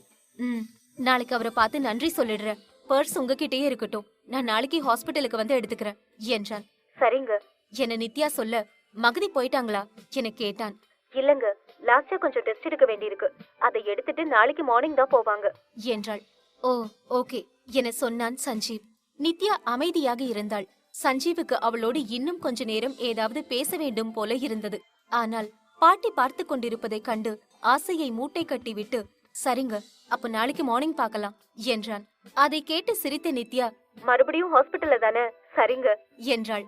அவளுக்கும் ஏனோ முதலில் காலை கட் செய்ய முடியவில்லை. சஞ்சீவும் அவளை கட் செய்வாள் என பார்த்து கொண்டிருந்தான். ஆனால் இருவரும் கட் செய்யவில்லை. அது பாட்டிக்கும் நன்றாகவே புரிந்தது. அவர் தலையில் அடித்துக் கொண்டு சிரித்தார். அதை பார்த்த சஞ்சீவ், இதற்கு மேல் தான் இப்படியே இருந்தால் பாட்டி கிண்டல் செய்தே சாவடிப்பார் என நினைத்தவன் உடனே, சரிங்க அப்ப நான் வைக்கிறேன் என சொல்லிவிட்டு நித்யாவின் பதிலுக்கு காத்திருக்காமல் காலை கட் செய்தான். அவனது செயலை பார்த்த பாட்டிக்கு சிரிப்பை அடக்க முடியவில்லை. பாட்டி சும்மா இருங்க, நீங்க நினைக்கிற மாதிரி எதுவும் இல்ல என்றான். அதை கேட்ட பாட்டி, நான் எதுவும் நினைக்கலையே. அப்போ நீ ஏதோ நினைச்சிருக்க அப்படிதானே, சொல்லு என்ன நினைச்ச என கேட்டார். அதற்கு சஞ்சீவ், நான் ஒன்னும் நினைக்கல, நான் இங்க இல்லவே இல்ல என்றான். கோச்சுக்காத, யார் இந்த பொண்ணு என பாட்டி கேட்க, முகம் முழுக்க பிரகாசத்துடன், அதுவா பாட்டி, அது நித்யா, டாக்டரா இருக்கா. யஷ பார்க்க போயிருந்தேன்ல, அப்பதான் பார்த்தேன். ரொம்ப நல்ல பொண்ணு பாட்டி, நல்லா பேசுவா, ஃப்ரெண்ட்லியா இருப்பா. ஒரு டாக்டர் இவ்ளோ ஸ்வீட்டா இருக்கிறத நான் இப்பதான் பாக்குறேன் என அவன் நித்யாவை பற்றி அடுக்கிக் கொண்டே போனான். அவனது முகத்தையே பார்த்து கொண்டிருந்த பாட்டி யோசனையுடன், எப்பா பேரா, யார் இந்த பொண்ணுன்னு கேட்டதுக்கு இவ்ளோ பெரிய அறிமுகமா? அவளோட பேரு என்ன பண்றான்னு மட்டும் சொல்லியிருந்தாலே போதுமே என்றார். அவர் கிண்டல் செய்யவும், போங்க பாட்டி, எப்ப பார்த்தாலும் என்ன கிண்டல் பண்ணிட்டே இருக்கீங்க என பொய்யாக கோபித்துக் கொண்டான். அதை பார்த்த பாட்டி, ஐயோ அழகு பேரா, கோபத்தை பாரு, அந்த நல்ல நித்யா டாக்டர் உனக்கு எதுக்கு கால் பண்ணணும் என கேட்டார். அவர் இப்போதைக்கு சஞ்சீவை விடுவதா இல்லை. என்னோட பர்ஸ தொலைச்சிட்டேன் பாட்டி, அது அவகிட்ட இருக்கு, அத சொல்ல கால் பண்ணிருக்கா என சொன்னான். அதை கேட்டதும் பாட்டியின் குறும்பு கொண்ட மனம் விடாமல், பர்ச மட்டுமா தொலைச்ச என கேட்டார். ஐயோ பாட்டி, விட்டா நீங்க நான் பாக்குற பொண்ணு எல்லாரையும் என் கூட சேர்த்து விட்டுருவீங்க போலயே என்றான். அதற்கு பாட்டி, இங்க ஒன்ன சேர்த்து வைக்கவே வழி இல்ல, இதுல பாக்குற எல்லாரையுமா என சொன்னார். அப்படியே சிறிது நேரம் பாட்டிக்கும் பேரனுக்கும் இடையில் உரையாடல் நடந்து கொண்டிருந்தது. இரவு 8 மணி அளவில் ஆதித்யா வெளியே கார்டனில் அமர்ந்திருந்தார். உள்ளே லேகா எங்கோ செல்வதற்காக ரெடியாகிக் கொண்டிருந்தாள். இடைக்கிடை யாருக்கோ மெசேஜ் செய்து கொண்டிருந்தாள். மீனா அபியை தூங்க வைத்துக் கொண்டிருந்தாள். ரெடியாகியதும் மீனாவிடம், ஹே, கதவை லாக் பண்ணிக்கோ, நான் வர வர அபி கொஞ்சம் கூட அழாம பாத்துக்கோ, அப்புறம் இந்த நேரத்துல ஏன் வெளியில போனேன்னு கேட்டு என்ன திட்டுவாரு உன்னோட பெரிய ஐயா என்றாள். மீனா சரி என தலையை ஆட்டினாள். லேகா வெளியே வர சரியாக அவள் ஆதித்யாவின் பார்வையில் பட்டாள். இந்த நேரத்தில் வெளியே போவதை பார்த்த அவர், லேகா இந்த நேரத்துல எங்க வெளியில போற? அபி தூங்குற நேரம் ஆச்சே, அவனுக்கு பசி எடுக்கும்ல என கேட்டார். அதற்கு லேகா, உள்ளுக்குள் இருந்த எரிச்சலை வெளியே காட்டிக் கொள்ளாமல், அபிக்கு நல்லா பால் கொடுத்து தூங்க வச்சுட்டேன், அவன் பசி எடுத்து அழ முன்ன நான் வந்துடுவேன். இங்க பக்கத்துல உள்ள ரெஸ்டாரண்ட்டுக்கு தான் போறேன். டெல்லியில இருந்து என்னோட ஃப்ரெண்ட் ஒருத்தி வந்திருக்கா, எனக்காக வெயிட் பண்ணிட்டு இருக்கா, நான் போயிட்டு வரேன் என்றாள். ஆதித்யாவுக்கு அவள் போவதில் கொஞ்சம் கூட விருப்பம் இருக்கவில்லை. இருந்தும் தடுக்க கூடாது என்பதற்காக அமைதியாக இருந்தார். அத்தியாயம் 122. லேகா ரெஸ்டாரண்ட்டுக்குள் நுழையும் போதே அவளை நோக்கி கை காட்டினர் இரு பெண்கள். இவளும் பதிலுக்கு கை காட்டிவிட்டு அவர்களின் அருகே சென்று அமர்ந்தாள். அவள் அமர்ந்ததும் மூவரும் ஒருவருக்கொருவர் பார்த்து கொண்டனர். லேகா அதிலிருந்த ஒருத்தியை பார்த்து, welcome back to Dhruv's life Preetha என்றாள். அதை கேட்டு சிரித்த அவள், ஆமா, மகதி இருந்ததுனால தானே நான் அவனை விட்டு போனேன். இப்பதான் அவன் கூட இல்லையே, இப்ப தாராளமா நான் அவன் கூட திரும்ப போய் சேரலாம்ல என சொன்னாள். அதற்கு லேகா, சேரலாம் தான், அதுக்கும் நீ ஒழுங்கா பிளான் போடணும். சடார்னு போய் நின்னாலாம் அவன் உன்னை ஏத்துக்க மாட்டான். அவனுக்கு இப்போ மகதி மேல உள்ள வருத்தத்தை நீ வெறுப்பா மாத்தணும். அப்பதான் உன்னோட வேலை இன்னும் ஈஸியா இருக்கும் என்றாள். பிரீதா அதை கேட்டு பூம் பூம் மாடு போல தலையசைத்தாள். பின் லேகா மற்றவளை பார்த்து, என்ன சோஃபியா மேடம், நீங்க என்ன கண்ணத்துல கை வச்சுட்டு உட்கார்ந்திருக்கீங்க என கேட்டாள். கண்களில் அனல் கக்கும் பார்வையோடு அவளை பார்த்தவள், இந்த பாரு என் கண்ணத்தை கொஞ்சம் என காட்டினாள். அவளது கண்ணம் நன்றாக சிவந்திருந்தது. மகதியின் விரல் அடையாளமும் கூட பதிந்திருந்தது. அதை பார்த்த பிரீதா, என்ன லோக்கல் ரவுடி யார்கிட்டயாச்சும் போய் அடி வாங்கிட்டு வந்தியா என கேட்டாள். அவளை முறைத்துவிட்டு, ஆமா ரவுடிதான், அந்த மகதி ரவுடி, யஷ பாக்க போனேன், நல்லா அடிச்சு திட்டி அனுப்பிட்டா என்றாள். அதை கேட்ட லேகா, நீ என்ன லூசா, அவ அடிக்கிறவரை உன் கை என்ன பூ பறிச்சிட்டு இருந்துச்சா, திருப்பி அடிக்க வேண்டியது தானே என்றாள். அவளை பாவமாக பார்த்தாள் சோஃபியா. நான் உசுரோட திரும்பி வந்ததே பெரிய விஷயம், அவ பைத்தியக்காரி மாதிரி ஆயிட்டா. பக்கத்துல இருந்த ஏதோ ஒரு சிசரை வச்சு என்ன குத்த பார்த்தா, நல்ல வேலை அவளோட அம்மா தடுத்தாங்க, இல்லனா ஹாஸ்பிட்டல்ல இருந்து நேரா மார்ச் வரைக்கும் நான் போயிருப்பேன். அவகிட்ட நெருங்கவே பயமா இருக்கு என்றாள். அதை கேட்ட லேகாவின் முகத்தில் ஒரு பிரகாசம் ஏற்பட்டது. அதை சோஃபியாவும் கவனித்தாள். ஏய், என்ன நான் அடி வாங்கிட்டு வந்தேன்னு சொல்லிட்டு இருக்கேன், நீ இவ்ளோ சந்தோஷப்படுற என கேட்டாள். அதற்கு லேகா, நீ அடி வாங்கின வாங்கல, அது என் கவலை கிடையாது. அவ இப்ப மென்டலி ஸ்ட்ராங்கா இல்ல, யஷுக்கு அடிபட்டதுல நல்லா பயந்துருக்கா, அதனாலதான் இப்படி எல்லாம் பண்றா. இது எங்களுக்கு ஒரு நல்ல செய்திதான், ஏன்னா அவ இப்போ ஒரு நிலையில இல்ல. இந்த நிலைமையில நாங்க அவளை இன்னும் கொஞ்சம் தாக்கினா அவ நில குலைஞ்சு போயிடுவா என்றாள். அதை கேட்டதும் பிரீதா ஒரு வில்லு சிரிப்பை உதிர்த்தாள். ஆனால் சோஃபியாவுக்கு லேகாவின் சொல்லில் உடன்பாடு இருக்கவில்லை. இல்ல, அது சரியா வராது. அவ ஒன்னும் பயந்து பின்னால போகல, முன்னால வந்து எதிர்த்து நின்னா. அவளோட பையனை தோட்டத்துல வெறியா இருக்கா. இப்ப யாரு முன்னால போய் நின்னாலும் குத்தி கொன்னுருவா. யஷ் என் பையன், அது மட்டும்தான் எனக்கு சாதகமா இருக்கு. அவ சொன்னதுல இருந்து ஒரே ஒரு விஷயம் நல்லா தெளிவாகுச்சு. நான் இப்ப போய் அவளுக்கு எதிராக கம்ப்ளைண்ட் பண்ணா போலீஸ் ஸ்டேஷன் வாசல்லையே என்ன கார் ஏத்தி கொன்னுருவேன்னு சொன்னா. அவளுக்கு இருக்கிற பலம் செல்வாக்கு மூலமா அவ இத பண்ணாலும் ஆச்சரியப்பட முடியாது என்றாள். அதை கேட்டதும் லேகா யோசனையில் ஆழ்ந்தாள். இங்க பாரு சோஃபியா, அவகிட்ட என்ன செல்வாக்கு வேணும்னாலும் இருக்கலாம், ஆனா அவளுக்கு இப்ப அந்த பையன் மேல எந்த ஒரு உரிமையும் இல்ல.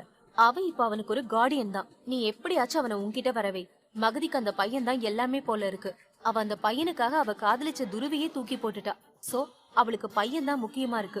ஒருத்தருக்கு அவங்களோட வாழ்க்கையில எது முக்கியமா இருக்கோ அதை நாம எடுத்துட்டோம்னா அவங்களால எப்பவும் சந்தோஷமா இருக்க முடியாது என்றாள் லேகா. அதை கேட்ட பிரீதா லேகாவை பார்த்து, ஆமா, ஒருத்தரோட வாழ்க்கையில எது முக்கியமா இருக்கோ அதை எடுத்தா அவங்க சந்தோஷமா இருக்க மாட்டாங்க. ஆனா நீ என்ன பண்ண லேகா என கேட்டாள். அதை கேட்டதும் லேகா புரியாமல், என்ன பிரீதா சொல்ற, என்ன சொல்ல வர நீ என கேட்டாள். அதை கேட்ட பிரீதா, ஹே இங்க பாரு, எதுவுமே தெரியாத பாப்பா மாதிரி மூஞ்ச வச்சுக்காத. எவ்வளவு தைரியம் இருந்தா நீ துருவுக்கு ஆக்சிடென்ட் பண்ண பிளான் பண்ணிருப்ப என கேட்டாள். அதற்கு லேகாவோ தனக்கும் அதுக்கும் சம்பந்தமே இல்லாதது போல, என்ன பிரீதா சொல்ற? நான் எதுக்கு அவனை கொல்ல பாக்கணும்? நான் ஒண்ணும் பண்ணல என்றாள். லேக்கா பொய் சொல்லுவதை பார்த்த பிரீதாவுக்கு கோபம் வந்தது. எனக்கு எல்லாமே தெரியும், தெரிஞ்சுக்கிட்டு வந்துதான் பேசுற. நீ தானே அவனுக்கு ஆக்சிடென்ட் பண்ண பிளான் போட்ட என கேட்டாள். பிரீதா கேட்கும் தொனியிலேயே அவள் விஷயத்தை தெரிந்து கொண்டுதான் பேசுகிறாள் என லேக்காவுக்கு விளங்கியது. இதற்கு பிறகு அவளிடம் மறைக்க முடியாது என நினைத்தாள். ஆனாலும் முழுதாக ஒத்துக்கொள்ளாமல், பிரீதா, நான் கொலையெல்லாம் பண்ண பாக்கல, சும்மா மிரட்டு தான் சொன்னேன் என்றாள். அதற்கு பிரீதா, ஓ, மிரட்டுறதுக்கு யாராச்சும் லாரி அனுப்புவாங்களா என கேட்டாள். சரி, அதான் இப்ப அவனுக்கு ஒன்னும் ஆகல என்றாள் லேக்கா. ஒன்னும் ஆகாம இல்ல, அவனுக்கு நல்லா அடிபட்டுதான் இருக்கு. இனிமே அவன் மேல கை வைக்கிற வேலை வச்சுக்காத. அதனால எனக்கு எவ்வளவு வலிக்கும்னு உனக்கு புரியாது. நீ யாரையாவது உண்மையா லவ் பண்ணிருந்தாதான் தெரியும் என்றாள் பிரீதா. அதில் கடுப்பான லேக்கா, லவ் லவ் பெரிய லவ், உனக்கு அவன் மேல லவ் எல்லாம் இல்ல, ஏதோ புடிச்சிருக்கு அவ்வளவுதான். அதோட அவன் உன்னை வெறுக்கிறதுனால அவனை அடைஞ்சே தீரணுங்கிற வெறி. நீ அவனை லவ் பண்ணி உனக்கு என்ன கிடைச்சிச்சு? கடைசியில அவன் உன்னை தூக்கி போட்டானா இல்லையா என கேட்டாள். இவர்களின் உரையாடலை கேட்ட சோஃபியாவுக்கு ஒரு விஷயம் தெரிய வந்தது. ஓஹோ லேக்கா, நீதான் இந்த வேலைய பாத்தியா? அவன் கூட என் பையனும் இருந்திருக்கான். இதோட தப்பிச்சதே பெரிய விஷயம். அவனுக்கு மட்டும் ஏதாவது ஆயிருந்தா என்னோட மொத்த பிளானும் சொதப்பி இருக்கும். எது பண்றதா இருந்தாலும் எங்களையும் கொஞ்சம் யோசி என்றாள். லேக்காவுக்கோ என்னடா இது எனக்கு வந்த சோதனை என்றிருந்தது. தேவையில்லாம இவளுங்களுக்கு இடையில மாட்டிக்கிட்டு இருக்கேன் என மானசீகமாக தலையில் அடித்துக் கொண்டாள். இருவரையும் பார்த்தவள், எந்த விதத்துல பார்த்தாலும் இப்போ நல்லதுதான் நடந்திருக்கு. சோஃபியா, உனக்கு பிரச்சனையா இருந்தது துரு மகதி கூட இருந்தது. ஏன்னா மகதிக்கு துரு பெரிய பலம். இப்போ அவ கூட இல்ல, அதனால நீ ஈஸியா மகதியை டார்கெட் பண்ணலாம். அதோட பிரீதா, உனக்கு பிரச்சனையா இருந்தது மகதியும் துருவும் சேர்ந்து இருக்கிறது. இப்போ அவங்க 2 பேருக்கும் இடையில கேப் விழுந்துருச்சு. இதுல நீ உள்ள பூந்துட வேண்டியதுதான். இனிமே எல்லாம் நாம நினைச்சது போல நடக்கும். என்ன நம்பு, நான் எல்லாத்தையும் பாத்துக்கிறேன் என்றாள் லேக்கா. அதை கேட்ட சோஃபியா, நாங்க எப்படி உன்னை நம்புறது? உனக்கு உன்னோட காரியம் தானே முக்கியமா இருக்கும். அதுக்காக நீ எங்களை பலியாக்கினாலும் சொல்ல முடியாது என்றாள். எம்மா சோஃபியா, நீ என்ன நம்பிதாமா ஆகணும். சரி, உன்கிட்ட வேற ஏதாவது பிளான் இருக்கா சொல்லு என்றாள். அதற்கு சோஃபியாவும் பிரீதாவும் இருவரும் ஒன்று சேர்ந்து இல்லை என தலையை ஆட்டினர். அதை பார்த்த லேக்கா, அப்ப அமைதியா நான் சொல்றத மட்டும் செய்யுங்க என்றாள். பிரீதா, நீ நாளைக்கே துருவ பாக்க போ. அவனோட தனிமைய நீ சரியா புரிஞ்சுக்கணும். அவன் இப்ப கூட மகதி மகதின்னு சொல்லிட்டு தான் சுத்திட்டு இருக்க போறான். ஆனாலும் அவனோட மனசுல மகதி மேல வருத்தம் இருக்கும். அதை நீ இன்னும் கொஞ்சம் கூட்டிரு என்றாள். பிரீதா சரி என தலையை ஆட்டினாள். மூவரும் சில நேரம் இதை பற்றி பேசிக் கொண்டிருந்து விட்டு கலைந்து போனர். அடுத்த நாள் காலை என்றும் போல அமைதியாக விடிந்தது. லக்ஷ்மி யஷோடு இருந்தார். மகதி டாக்டரோடு பேசுவதற்காக சென்றிருந்தாள். அப்போது சஞ்சீவ் வந்தான். அவனோடு இன்னும் ஒரு பெண்ணும் வந்திருந்தார். அவர் உடல் முழுவதும் மறைக்கும் விதமாக புர்காவை அணிந்திருந்தார். இருவரும் யஷ் இருந்த ரூமுக்குள் நுழையவும் லக்ஷ்மி எழுந்து கொண்டார். அவர் சஞ்சீவுக்கு வணக்கம் சொல்லிவிட்டு அவனுக்கு பின்னால் நின்று கொண்டிருந்த அந்த பெண்ணை பார்க்கவும் சஞ்சீவிடம் கண்களாலேயே யார் என்று கேட்டார். அதுவா ஆண்டி, என்னோட ஃப்ரெண்டு என்றான் சஞ்சீவ். அதை கேட்டதும் லக்ஷ்மி குழப்பத்துடன், தம்பி ஃப்ரெண்டெல்லாம் எதுக்கு? மகதி பார்த்தா என அவர் சொல்லும் போதே அந்த பெண் தன் முகத்தை மறைத்திருந்த துண்டை எடுத்துவிட்டு, ஐயோ அத்தை, நான் தான் துரு. எப்பா, உங்க பொண்ணால வேஷம் எல்லாம் போட வேண்டியதா இருக்கு. என் பையனை பார்க்க நானே யாரோ மாதிரி வர வேண்டியதா இருக்கு. எல்லாம் என் தலை எழுத்து என்றான். அதை பார்த்த சஞ்சீவ் சிரித்தான். லக்ஷ்மிக்கு இதை நினைத்து சிரிப்பதா அழுவதா என விளங்கவில்லை. மகதியை நினைத்து உள்ளுக்குள் பயந்து கொண்டு அமைதியாக இருந்தார். சரி அத்த, இப்ப மகதி எங்க என கேட்டான் துரு. அதற்கு லக்ஷ்மி, டாக்டரை பார்க்க போயிருக்கா என்றார். சரி அத்த, எனக்கு யஷ பார்க்காம இருக்க முடியல. அதனாலதான் இந்த கெட்டப்பு செட்டப்பு எல்லாம். நான் கொஞ்ச நேரம் பார்த்துட்டு மகதி வர முன்ன போயிடுவேன் என்றான். லக்ஷ்மி சரி என்றார். துருவ் யஷின் அருகே சென்று அவனது தூக்கம் கலையா வண்ணம் சில முத்தங்களை வைத்தான். பின் அவனது தலையை தடவி விட்டு, டாடி வந்திருக்கேன்டா. உன்னால என்ன மன்னிக்க முடியுமான்னு தெரியல. அன்னைக்கு என்னால உன்னை அடிபடாம காப்பாத்த முடியலடா. உனக்கு அடிபடாம பாத்துக்க முடியாம போச்சுடா. நீ எப்பவும் சொல்லுவ, டாடி என் கூடவே இருங்க, என் கூடவே இருங்கன்னு. அப்பெல்லாம் என்னால உன் கூட இருக்க முடியல. இப்ப நான் உன் கூட இருக்கணும்னு நினைக்கிற நேரத்துல உன்னால என் கூட இருக்க முடியல. ரொம்ப கஷ்டமா இருக்குடா. நெஞ்சை யாரோ அழுத்தி பிடிக்கிற மாதிரி இருக்கு. என்னால எதுவுமே ஒழுங்கா செய்ய முடியல. ஆனா உன் அம்மா, நான் எல்லாத்தையும் ஒழுங்கா செஞ்சாதான் உன்னை என்கிட்ட கூட்டி வருவேன்னு சொல்லியிருக்கா. நீ என்கிட்ட வரணும்டா. டாடி சீக்கிரமாவே எல்லாத்தையும் சரி பண்ணிடுறேன், சரியா? உனக்கு சீக்கிரமாவே பழைய ஞாபகம் எல்லாம் திரும்பி வரணும்னு நான் ப்ரே பண்ணிக்கிறேன் என அவனோடு பேசிக் கொண்டிருந்தான். அதை கேட்டுக்கொண்டிருந்த லக்ஷ்மிக்கு அழுகை வருவது போல இருந்தது. சஞ்சீவ் துருவின் அருகே சென்று அவனது தோளில் கை வைத்து, கவலைப்படாதீங்க, எல்லாம் சரியாயிடும் என்றான். அதற்கு துரு என தலையசைத்தான். அப்போது வெளியே மகதியின் சத்தம் கேட்க லக்ஷ்மி, மகதி வந்துட்டா போல இருக்கு என்றார். உடனே தனது முகத்தை மறைத்துக் கொண்ட துரு, ஐயோ ஆபத்து, மாட்டினா செத்தேன் என்றான். சஞ்சீவ் மெதுவாக துருவை கூட்டிக் கொண்டு வெளியே வந்தான். நல்ல வேளையாக மகதி நித்யாவுடன் பேசிக் கொண்டிருந்தாள். சஞ்சீவ் துருவை போகும்படி சைகை செய்ய அவன் அங்கிருந்து வேகமாக சென்றான். அதை மகதி பார்த்து விட்டாள். சற்று பதட்டத்துடன் சஞ்சீவை நோக்கி, சார் யாரது என கேட்டாள். அவளுக்கு ஒருவேளை சோஃபியா தான் வந்திருப்பாளோ என்ற சந்தேகம். உடனே சஞ்சீவ், மகதி, அது என்னோட ஃப்ரெண்ட் ஒருத்தங்க ஹாஸ்பிட்டலுக்கு வந்திருந்தாங்க. யஷ பத்தி சொல்லவும் பாக்கணும்னு சொன்னாங்க. அதனாலதான் கூட்டிட்டு வந்தேன். பாத்துட்டு அவசரமா போகணும்னு சொல்லிட்டு போயிட்டாங்க என சொல்லி சமாளித்தான். ஆனாலும் மகதி விடாமல், யார் சார் அந்த ஃப்ரெண்டு, எனக்கு கூட தெரியாம என்றாள். அதை கேட்டதும் சஞ்சீவ் மனதுக்குள், அந்த ஃப்ரெண்டு உங்களுக்கு தெரியாமலாம் இல்ல, ஆனா அவர் எனக்கும் ஃப்ரெண்டுன்னு தெரிஞ்சா என்னோட தோலை உரிச்சு தொங்க போட்டுருவீங்க. அதுக்கு நான் தயாரா இல்லப்பா என்ன நினைத்து கொண்டு, அது மகதி, அது கொஞ்சம் பர்சனலான ஃப்ரெண்டு, அவங்கள பத்தி யாருக்கும் அவ்வளவா தெரியாது என்றான். அதை கேட்டதும் மகதி அமைதியானாள். ஆனால் சஞ்சீவின் பதிலை கேட்டுக்கொண்டிருந்த நித்யாவின் நிலைதான் பரிதாபமாக இருந்தது. அவனை ஏக்கத்தோடு பார்த்தாள். மகதியே எதுவும் சொல்லாமல் இருக்க நித்யா உடனே, ஹோ, பர்சனல் ஃப்ரெண்டா என கேட்டாள். நித்யா கேட்ட கேள்வியில் ஒரு கணம் தடுமாறிய சஞ்சீவ், பர்சனல்னா பர்சனல் இல்ல, க்ளோஸ் ஃப்ரெண்ட், ரொம்ப க்ளோஸ் ஃப்ரெண்ட் என்றான். ஓ, ஓகே என சொன்னாள் நித்யா. நித்யாவின் முகமாற்றத்தை மகதியும் கவனிக்க தவறவில்லை. இதற்கு மேல் அங்கே இருக்க முடியாமல் அங்கிருந்து சென்றாள் நித்யா.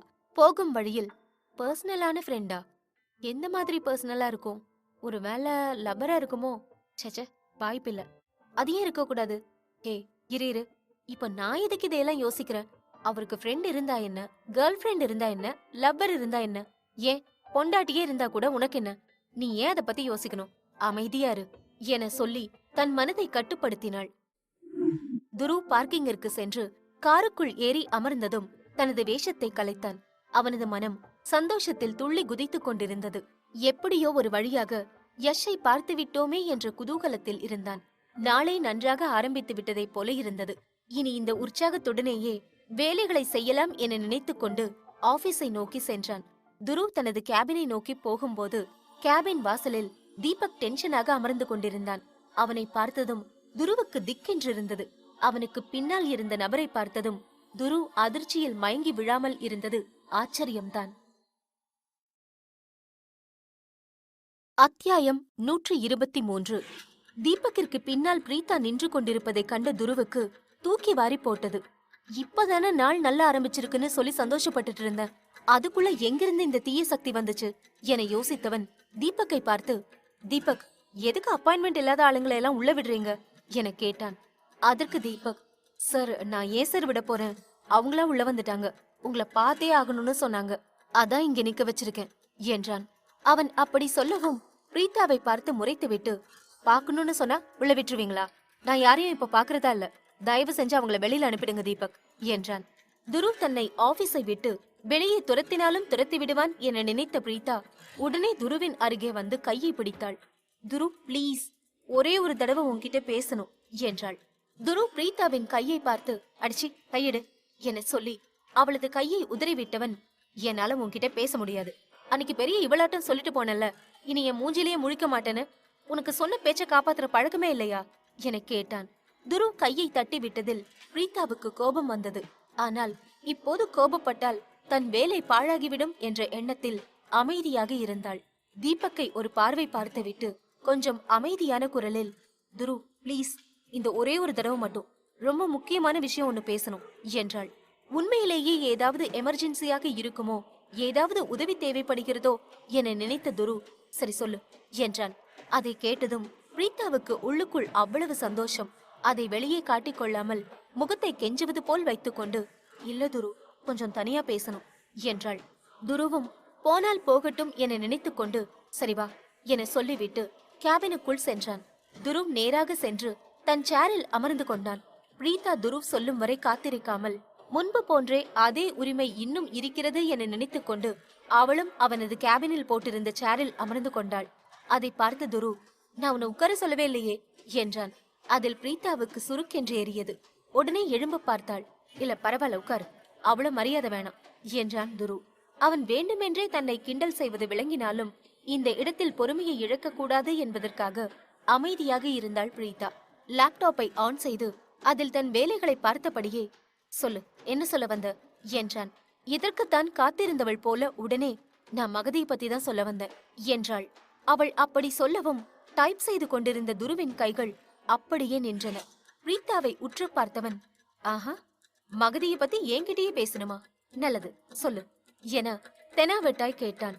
நான் உன்னோட ஒரு ப்ராஜெக்டை வெளியில கொடுத்தேன்னு சொல்லி என்ன அவ்வளோ திட்டி அனுப்புனல்ல, நீ உசுறு குசுரா காதலிச்சல்ல அந்த மகதி என்ன பண்ணிருக்கா தெரியுமா? உன்னோட சேனல் ப்ராஜெக்டுக்காக நீ பண்ணியிருந்த ஐடியாவையே இன்னொரு கம்பெனிக்கு கொடுத்திருக்கா. அதுக்கு கூட நீ என்னதான் திட்டின. அவ பண்றதையும் பண்ணிட்டு உன் கூடவே நல்லவ மாதிரி வேஷம் போட்டுட்டு இருந்திருக்கா. அவளே ஐடியாவை வெளியில விடுவாளாம், அவளே அதை சரியும் பண்ணுவாளாம். செம இல்ல? அவ ஒண்ணும் உன்னை லவ் பண்ணல துரு. லவ்ங்கிற வலையில உன்னை சிக்க வச்சு உன்னோட சொத்தை எல்லாம் அபகரிக்க பாக்குறா. நீயும் முட்டாள் மாதிரி அவ விரிச்ச வலையில போய் விழுந்துட்ட. அவ நல்லா உன்னை யூஸ் பண்ணிக்கிறா என்றாள். அதை கேட்ட துரு ஒரு நமட்டு சிரிப்புடன், உன்ன மாதிரி ஆளுங்களுக்கு யார பார்த்தாலும் உங்கள மாதிரியே இருக்காங்கன்னு தான் தோணும்.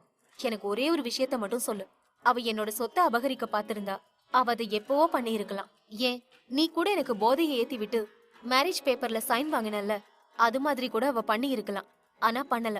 அதோட என்னோட சொத்து வேணும்னு நினைக்கிறவ எதுக்கு பல கோடி மதிப்புள்ள ப்ராஜெக்ட காலி பண்ண பாக்கணும்? அது சக்சஸ் ஆனா எனக்கு தானே லாபம். அப்ப அதையும் சேர்த்து அவ எடுத்துக்கலாம்ல. எல்லாரையும் உன்ன மாதிரி நினைக்காத என சொல்லி முடித்தான். மீண்டும் மீண்டும் தான் செய்த பிழையை அவன் சுட்டி காட்டுவது பிரீத்தாவுக்கு கோபத்தை கொடுத்தது. அவளுக்கு குற்ற உணர்ச்சி எல்லாம் இல்லை, செய்த தவறு மாட்டிவிட்டதே, துருவின் வாழ்க்கையில் இருந்து சென்று விட்டோமே என்ற கடுப்புதான் அவளுக்கு. இங்க பாரு, நான் செஞ்சது தப்புன்னு சொன்னா அப்ப மகதி செஞ்சது கூட தப்புதானே? எனக்கு தண்டனை கொடுத்துட்ட, அவளுக்கு என்ன கொடுக்க போற என கேட்டாள். அதற்கு துரு, டார்ச்சர் பண்ண போறேன்.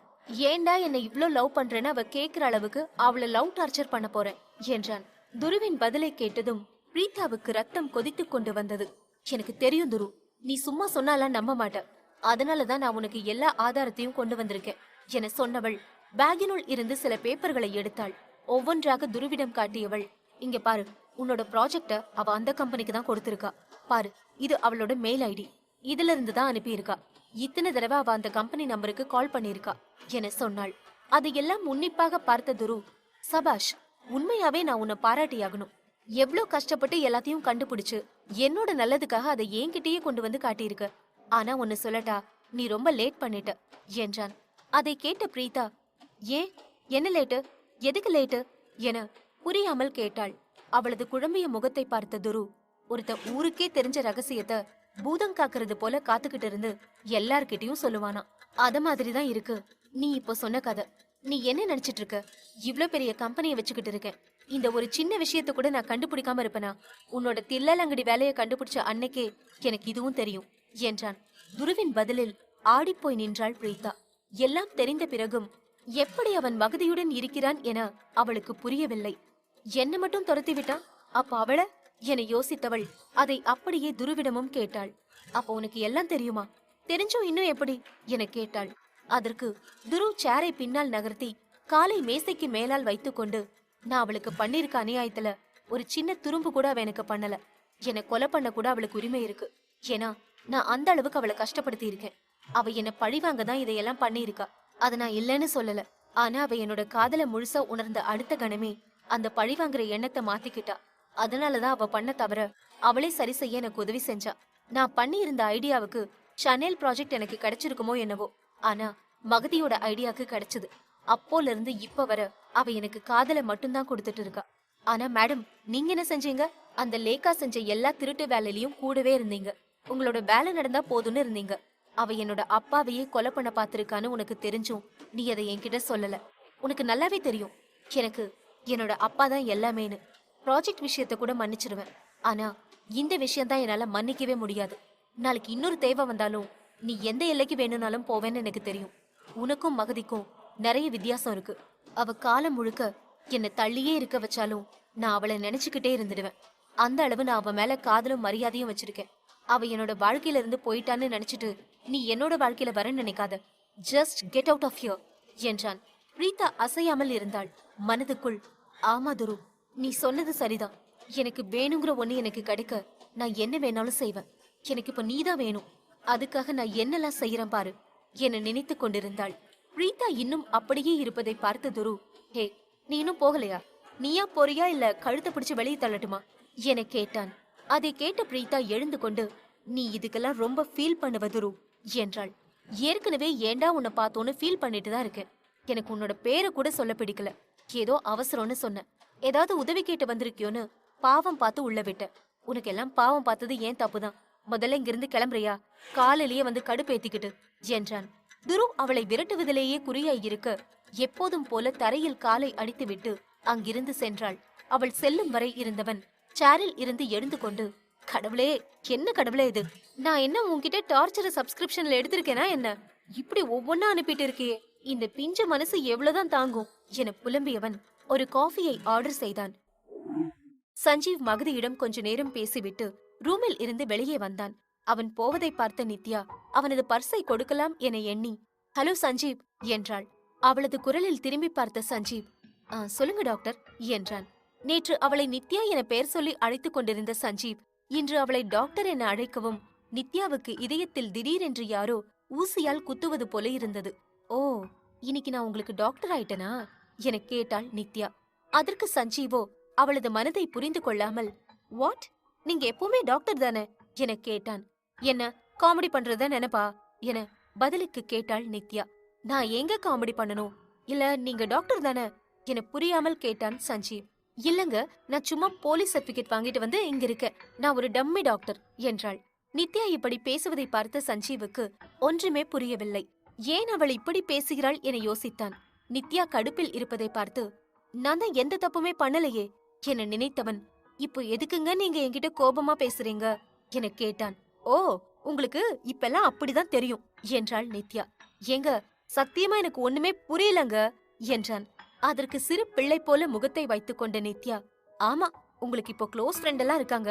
அதனால நான் பேசுறதெல்லாம் உங்களுக்கு கோபமா பேசுறது போலதான் இருக்கும். இப்ப உங்களுக்கு கடுப்பாகுமே என்றாள். ஓஹோ, இதுதான் விஷயமா என தெரிந்ததும் சஞ்சீவ் விழுந்து விழுந்து சிரித்தான். அவன் சிரிப்பதையே கண் கொட்டாமல் பார்த்து கொண்டிருந்தாள் நித்யா. அவன் தொடர்ந்து சிரித்துக் கொண்டே இருக்க எல்லோரும் அவர்களையே பார்க்க தொடங்கினர். அதை பார்த்த நித்யா, ஏங்க, இப்ப நான் என்ன சொல்லிட்டேன்னு நீங்க இப்படி சிரிக்கிறீங்க? எல்லாரும் நம்மளதான் பாக்குறாங்க, நிறுத்துங்க என்றாள். ஏங்க, நீங்க ஏன் கோபப்படுறீங்கன்னு கேட்டா, ஓ, நான் கோபப்படுறேன்னு கேக்குறீங்க. சரி, கியூட்டா இருக்கீங்களேன்னு சிரிச்சா ஏன் சிரிக்கிறீங்கன்னு கேக்குறீங்க. நான் இப்ப என்னதான் பண்ணட்டும் என சிரிப்பை அடக்க முடியாமல் அடக்கிக் கொண்டு கேட்டான். அதை கேட்டு புருவத்தை சுருக்கியவள், எனது கியூட்டா இருக்கனா ஏன் என கேட்டாள். அதற்கு சஞ்சீவ், ஒரு டீ குடிச்சிட்டே பேசுவோமா என கேட்டான். நித்யா ஓகே என்று சொல்ல, சரி வாங்க போகலாம் என கூப்பிட்டான் சஞ்சீவ். ஓகேனா ஓகேதான், ஆனா இப்போ ஓகே இல்ல, மேபி ஈவினிங் என்றாள். உங்களுக்கு ஓகேனா எங்கேயாச்சும் பக்கத்துல இருக்க ஹோட்டலுக்கு போலாமா? ஏன்னா உண்மையாவே உங்களோட ஹாஸ்பிட்டல்ல டீ ரொம்ப கேவலமா தான் இருக்கு என சொன்னான் சஞ்சீவ். அதை கேட்டு சிரித்த நித்யா, ஓகே 4 மணிக்கு போல வரேன் என்றாள். சஞ்சீவ் சரி என சொல்லிவிட்டு செல்ல பார்க்கையில், ஏங்க, இத மறந்துட்டு போறீங்க என சொல்லிக்கொண்டே அவனது பர்ஸை நீட்டினாள்.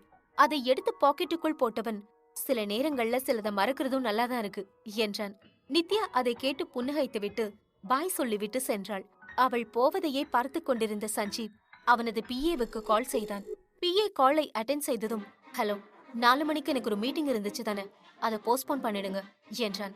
அதை கேட்ட பிஏ, சார், அது முக்கியமான மீட்டிங் ஆச்சே என்று சொல்ல, அதை விட முக்கியமான ஒரு மீட்டிங் இருக்கு, சோ அதை போஸ்ட்போன் பண்ணிடுங்க என சொல்லிவிட்டு காலை கட் செய்தான். அத்தியாயம் 124. நித்யா தன் அறைக்கு திரும்பிக் கொண்டிருக்கும் போது அவளை நோக்கி ஒரு சிறுவன் அழுது கொண்டே ஓடி வந்தான். அவனுக்கு பின்னாலே ஒரு நர்ஸும் வந்து கொண்டிருந்தார். அவன் தன்னை நோக்கித்தான் வந்து கொண்டிருக்கிறான் என நித்யாவுக்கு புரிந்ததும் அங்கேயே நின்று கொண்டிருந்தாள். அவள் அருகே வந்த அந்த சிறுவன், டாக்டர், டாக்டர், எனக்கு இவங்க ஊசி குத்த போறாங்க, வேணான்னு சொல்லுங்க, எனக்கு வலிக்கும், வேணான்னு சொல்லுங்க என சொல்லி அழுதான். அவன் சொன்னதை கேட்ட நித்யா நர்ஸை பார்த்து, நான் பாத்துக்கிறேன் என சைகை காட்டிவிட்டு அவனை தூக்கிக் கொண்டாள். இங்க பாரு கண்ணா, அவங்க உன்னோட உடம்புக்குள்ள இருக்கிற பேட் திங்ஸ் எல்லாரையும் வெளியே போக வைக்கதான் ஊசி போடுவாங்க. அவங்க உள்ள இருக்கிறவர உங்களுக்கு ஃபீவர் இருக்கும். ஃபீவர் இருந்தா கண்ணாக்கு விளையாடலாம் முடியாது தானே, அதனால நீங்க இப்ப நல்ல பிள்ளையா ஊசி போட்டுக்குவீங்களாம், டாக்டர் உங்களுக்கு சாக்லேட் தருவேனா என சொல்லி சமாதானம் செய்தாள். நித்யா சொன்னதை கேட்டதும் நீண்ட நேரம் யோசித்தான் அந்த சிறுவன். பின் முகம் முழுக்க புன்னகையுடன், ஓகே டாக்டர், எங்க வீட்டுக்கிட்ட எனக்கு நிறைய ஃப்ரெண்ட்ஸ் இருக்காங்க, எல்லாரும் நான் வருவேன்னு வேற பாத்துட்டு இருப்பாங்க. ஃபீவர் இல்லாம போனாதான் எனக்கு அவங்க கூட எல்லாம் விளையாட முடியும். அதனால நான் ஊசி போட்டுக்கிறேன். நீங்க எனக்கு 3 சாக்லேட்ஸ் தரீங்களா என தன் மழலை மொழியில் கேட்டான். நித்யாவும் சரி என தலையை ஆட்டிவிட்டு அவனை தூக்கிக் கொண்டு அவன் இருந்த அறையை நோக்கி சென்றாள். கூட வந்த நர்ஸுக்கு புதிராக இருந்தது. ஏண்டா, நான் 1/2 மணி நேரமா உன்னை சமாளிக்க பாடுபட்டுட்டு இருக்கேன், நீ டாக்டர் ஒரு தடவை சொன்னதுக்கே சமாதானம் ஆயிட்ட என யோசித்தவர் நித்யாவிடம், டாக்டர் இந்த பையன் என்ன வில்லி மாதிரி பண்ணிட்டான். நான் கூட இவ்ளோ நேரமா பாசமா தான் சொல்லிட்டு இருந்தேன், கொஞ்சம் கூட கேட்கல, எப்படி நீங்க சொன்னதும் கேட்டான் என கேட்டார். அதற்கு நித்யா சிரித்துவிட்டு, நான் சொன்னதையும் அவன் கேட்கல, கடைசியா ஒன்னு கேட்டான்ல, 3 சாக்லேட் தரீங்களான்னு, அதுதான் மேட்டர் என்றாள். அதை கேட்ட நர்ஸ், இருந்தாலும் டாக்டர், நீங்க இதை ரொம்ப ஈஸியா சால்வ் பண்ணிட்டீங்க. இத மட்டும் இல்ல, நான் உங்களை நீங்க இந்த ஹாஸ்பிட்டலுக்கு வந்ததுல இருந்து பாத்துட்டு தான் இருக்கேன். நீங்க எதுக்குமே அசராம கூலாவே இருக்கீங்க. ஹாஸ்பிட்டல்ல எவ்ளோ பெரிய ரிஸ்கான கேஸ் வந்தாலும் நீங்க கூலாவே தான் இருப்பீங்க. எப்படி அது என கேட்டாள். அதற்கு நித்யா ஒரு மங்கலான புன்னகையை சிந்திவிட்டு, அவ்ளோ பெரிய சீன் எல்லாம் இல்லங்க, தலை போற கஷ்டத்துல இருக்கவன் நகம் போற கஷ்டத்துக்கெல்லாம் அசருவானா என கேட்டாள். அவள் சொன்னது நர்ஸுக்கு புரியவில்லை. என்ன டாக்டர் சொல்றீங்க, புரியலையே என கேட்க, அதற்கு நித்யா, ஒண்ணும் இல்லங்க, சும்மா சொன்னேன். சரி, ரூம் வந்துருச்சு, இந்த சாக்லேட்டை ஊசி போட்டதுக்கு அப்புறமா கொடுங்க என சொல்லிவிட்டு அவரிடம் 3 கடலை மிட்டாயை கொடுத்துவிட்டு தன் அறைக்கு திரும்பினாள். நர்ஸ் அவளிடம் கேட்ட கேள்வி திரும்ப திரும்ப அவளது மனதுக்குள் எதிரொலித்துக் கொண்டிருந்தது. மனம் பாரமாகிக் கொண்டு வருவது போல இருக்க, அவளும் ஒரு கடலை மிட்டாயை எடுத்து வாயில் போட்டுக் கொண்டாள். அப்போது அவளுக்கு ஒரு கால் வர, அதை எடுத்து பார்த்தவள் எரிச்சலுடன் அட்டென்ட் செய்து பேசினாள். சொல்லு என்றாள். அதற்கு எதிர்முனையில் இருந்து, என்ன சொல்ல, என்ன நித்யா, எல்லாம் உனக்கு மறந்து போச்சோ, எவனோ ஒருத்தன் உன் கூட சிரிச்சு சிரிச்சு பேசிட்டு இருக்கா, நீயும் இழிக்கிற, என்னதான் நடக்குது என கேட்கப்பட்டது. அதற்கு நித்யா, இங்க பாரு ஜெய், இது என்னோட வாழ்க்கை, இதை எப்படி வாழணும்னு எனக்கு நல்லாவே தெரியும், இதுல நீ தேவையில்லாம மூக்கு நுழைக்காத என்றாள். ஆமாமா, நான் தேவையில்லாத வேலைதான் பண்ணிட்டு இருக்கேன், உனக்கு அப்படிதான் தெரியும், நீ கேட்டேங்கிற ஒரே காரணத்தினாலதான் உன்னை அனுப்புன, ஆனா நம்மளுக்குள்ள இருக்கிற விஷயம் உனக்கு மறக்காம இருக்கிறது தான் நல்லது என்றான். எனக்கு ஒன்னும் மறக்கல ஜெய், என்னோட அப்பா உன் அப்பா கிட்ட கடன் வாங்கி வச்சிருக்காரு, அதை திருப்பி கொடுக்க முடியல, அதனால நான் உன்னை கல்யாணம் பண்ணிக்கணும், அதானே என கேட்டாள். பரவாயில்லையே, ஞாபகம் இருக்கே, ஆனா நீ அவங்கிட்ட பேசும்போது உனக்கு இது ஞாபகம் இருக்கிறது போல தெரியலையே. தேவையில்லாம உன்னோட மனசுலயும் அவனோட மனசுலயும் ஆசைய வளர்த்துறாத, உனக்கு என்னைக்கும் நான் தான் புருஷன், நீ என்னதான் கல்யாணம் பண்ணியாகணும் என்றான். அதை கேட்ட நித்யா, நான் உன்னதான் கல்யாணம் பண்ணிப்பேன், என்ன இப்பவே வரியா, கல்யாணம் பண்ணிப்போம், முதல்ல என்னை இப்படி வேவு பாக்குறத நிறுத்து, டார்ச்சரா இருக்கு என்றாள் கோபமாய். எனக்கும் உன்னை இப்பவே கல்யாணம் பண்ணிக்கணும்னு ஆசைதான், ஆனா என்ன பண்றது, எனக்கு ஏதோ 1 வருஷத்துக்கு தோஷம் இருக்காமே என்றான் ஜெய். அதற்கு நித்யா, அப்போ உன்னோட தோஷத்தையே கட்டிக்கிட்டு அழு, என்ன ஆள விடு என சொல்லிவிட்டு அவனுக்கு பேச வாய்ப்பு கொடுக்காமல் காலை கட் செய்தாள். அருகில் இருந்த பாட்டிலில் இருந்து தண்ணீரை குடித்தவள் தன் வாழ்க்கையின் கருப்பு பக்கத்தை நினைத்து பார்த்தாள். அவளது தந்தை பிசினஸ் பிசினஸ் என சொல்லி சொல்லி ஜெயின் தந்தையிடம் எக்கச்சக்கமாக கடன் வாங்கியிருந்தார். அதை அவரால் திருப்பிக் கொடுக்க முடியவில்லை. அப்போது நித்யா வயது வந்த பெண்ணாக இருக்க அவளை ஜெய்யுக்கு கட்டித்தருமாறு ஜெயின் தந்தை கேட்க, நித்யாவின் தந்தையும் யோசிக்காமல் சரி என சொல்லிவிட்டார். அன்றிலிருந்து நித்யாவை ஜெய் நிழல் போல தொடர்ந்து கொண்டிருக்கிறான். நித்யா தன் சொந்த முயற்சியில் படித்துதான் டாக்டர் ஆகி இருக்கிறாள். காலேஜ் நேரம் தவிர்த்து வேறு சில நேரங்களில் ஒரு கோச்சிங் சென்டருக்கு சென்று பாடம் சொல்லிக் கொடுத்து அதில் வரும் காசிலேயே தன் செலவுகளை பார்த்து கொண்டிருந்தாள். அவளது தந்தையோ பெண் பிள்ளைகள் படிக்க கூடாது, வேலைக்கு போகக்கூடாது என்ற மனநிலையில் இருக்கும் ஒருவர். அதையும் மீறித்தான் நித்யா இந்த அளவுக்கு வந்திருந்தாள். பிரேக்ஃபாஸ்டை முடித்துவிட்டு ஆதித்யா கார்டனில் நடந்து கொண்டிருந்தார். அவர் துருவையும் மகதியையும் பற்றி யோசித்தவாறு இருந்தார். துரு தனக்கு ஒரு நல்ல பெண்ணை பிடித்திருக்கிறது என சொல்லவும், ஒரு நல்ல நாளில் அவர்களுக்கு கல்யாணம் செய்து வைத்து அவனது சந்தோஷத்தை பார்க்க நினைத்தார். ஆனால் தன் ஆசை இப்படி உடைந்து போய்விட்டதே என வருந்தினார். தனக்கே இப்படி என்றால் துருவுக்கு எந்த அளவு வருத்தமாக இருக்கும் என யோசித்தார். அப்போது அவருக்கு ஒரு யோசனை எழ மகதிக்கு கால் செய்தார். சில ரிங்குகள் சென்றதும் மகதி காலை அட்டென்ட் செய்தாள். எடுத்த உடனேயே, ஹலோ அப்பா, எப்படி இருக்கீங்க, என்ன விஷயம் என கேட்டாள். அதற்கு ஆதித்யா, உடம்பு நல்லா இருக்கு, மனசுதான் நல்லா இல்லம்மா, யஷிக்கு இப்ப எப்படி இருக்குமா என கேட்டார். அவன் இப்போ நல்லாதான்ப்பா இருக்கான், கூடவே இருந்து பாத்துட்டு இருக்கேன் என்றாள். அதை கேட்டதும் ஆதித்யா, மகதி உன்கிட்ட நான் உன்னை கேட்டா என் மேல நீ கோபப்பட மாட்டதானே என கேட்டார். அவர் எதை பற்றி கேட்கப் போகிறார் என மகதிக்கு புரிந்துவிட்டது. கேளுங்கப்பா என சொன்னாள். உடனே ஆதித்யா, உனக்கும் துருவுக்கும் என்னமா பிரச்சனை என கேட்டார். அதற்கு மகதி, அப்பா என இழுக்க, அதை பார்த்த ஆதித்யா, சரிம்மா, நான் உங்களோட பர்சனல் எல்லாம் கேட்கல, உனக்கு ஏன் மேல எந்த கோபமும் இல்லல்ல என கேட்டார். அதற்கு மகதி உடனே, ஐயோ அப்பா, உங்க மேல எனக்கு எந்த கோபமும் இல்ல என்றாள். அதை கேட்ட ஆதித்யா, அப்போ இந்த வீக்கெண்ட் நீ ஃப்ரீயா இருந்தா வீட்டுக்கு வந்துட்டு போக முடியுமா என கேட்டார். கொஞ்ச நேரம் யோசித்து விட்டு, இல்லப்பா, யஷை விட்டுட்டு வர முடியாம இருக்கும் என்றாள். அதை கேட்ட ஆதித்யா, சரிம்மா, அப்ப நான் யஷ பார்க்க வரட்டுமா என கேட்டார். அதற்கு மகதி, உங்களுக்கு எதுக்குப்பா சிரமம் என கேட்டாள். இதுல என்னமா சிரமம், அந்த அளவு நான் வயசாகிடலமா, உடம்புக்கு இப்ப முன்ன விட எவ்வளவோ பரவாயில்ல என்றார் ஆதித்யா. பின் மகதி, ரொம்ப சந்தோஷம்ப்பா, சரிப்பா, வரதுனா கால் பண்ணிட்டு வாங்க என சொல்லிவிட்டு பாய் சொல்லிவிட்டு காலை கட் செய்தாள். துருவும் தீபக்கும் துருவின் கேபினில் அமர்ந்திருந்தனர். தீபக், நான் அன்னைக்கு ஒருத்தனை பத்தி விசாரிக்க சொன்னேனே, ஏதாவது தெரிய வந்துச்சா என கேட்டான். அதற்கு இல்லை என தலையை ஆட்டிய தீபக், இல்ல சார், இதுவரை ஒரு சின்ன துரும்பு கூட மாட்டல, ஆனா இன்னும் தேடிட்டு தான் இருக்கேன், பாக்கலாம் என்றான். அதை கேட்ட துரு யோசனையுடன், அவன் எனக்கு ரொம்ப முக்கியம் தீபக், அவன் மட்டும் சிக்கிட்டானா என்னோட பல பிரச்சனைகள் முடிவுக்கு வரும், அந்த லேக்காவ கண் காணாத ஒரு இடத்துக்கு துரத்தி அடிச்சிடலாம் என்றான். அதற்கு தீபக், என்ன சார் பண்றது, எல்லா பக்கத்துலயும் வலை விரிச்சுதான் இருக்கேன், ஆனா சிக்க மாட்டேங்கிறான், ஆனா நம்மளோட வலையில சிக்காம எந்த மீனாவது தப்பிச்சிருக்கா, அந்த பிரீதாவை பிடிச்ச போல பிடிக்கலாம் என சிறு கர்வத்துடன் கேட்டான் தீபக். அதை கேட்ட துரு, ஆனா தீபக், அந்த பிரீதா மீன் திரும்ப வந்திருக்கே, மகதி கூட சண்டனதும் எவ்ளோ வேகமா வந்திருக்கு பாருங்களேன், உடனே சேர்த்துக்குவேன்னு நினைச்சிருக்கு போல, சிரிப்பா இருக்கு தீபக், ஆனா இந்த தடவையும் ஏதாவது செய்ய பிளான் போடும், அப்பா மேல கை வைக்காம எது பண்ணாலும் சரி, அத நாம பாத்துக்கலாம் என்றான். அதை கேட்ட தீபக், இப்பவே அத பத்தி யோசிக்காதீங்க சார், கொஞ்சம் அலர்ட்டா இருங்க போதும் என்றான். அதற்கு துரு என்றான்.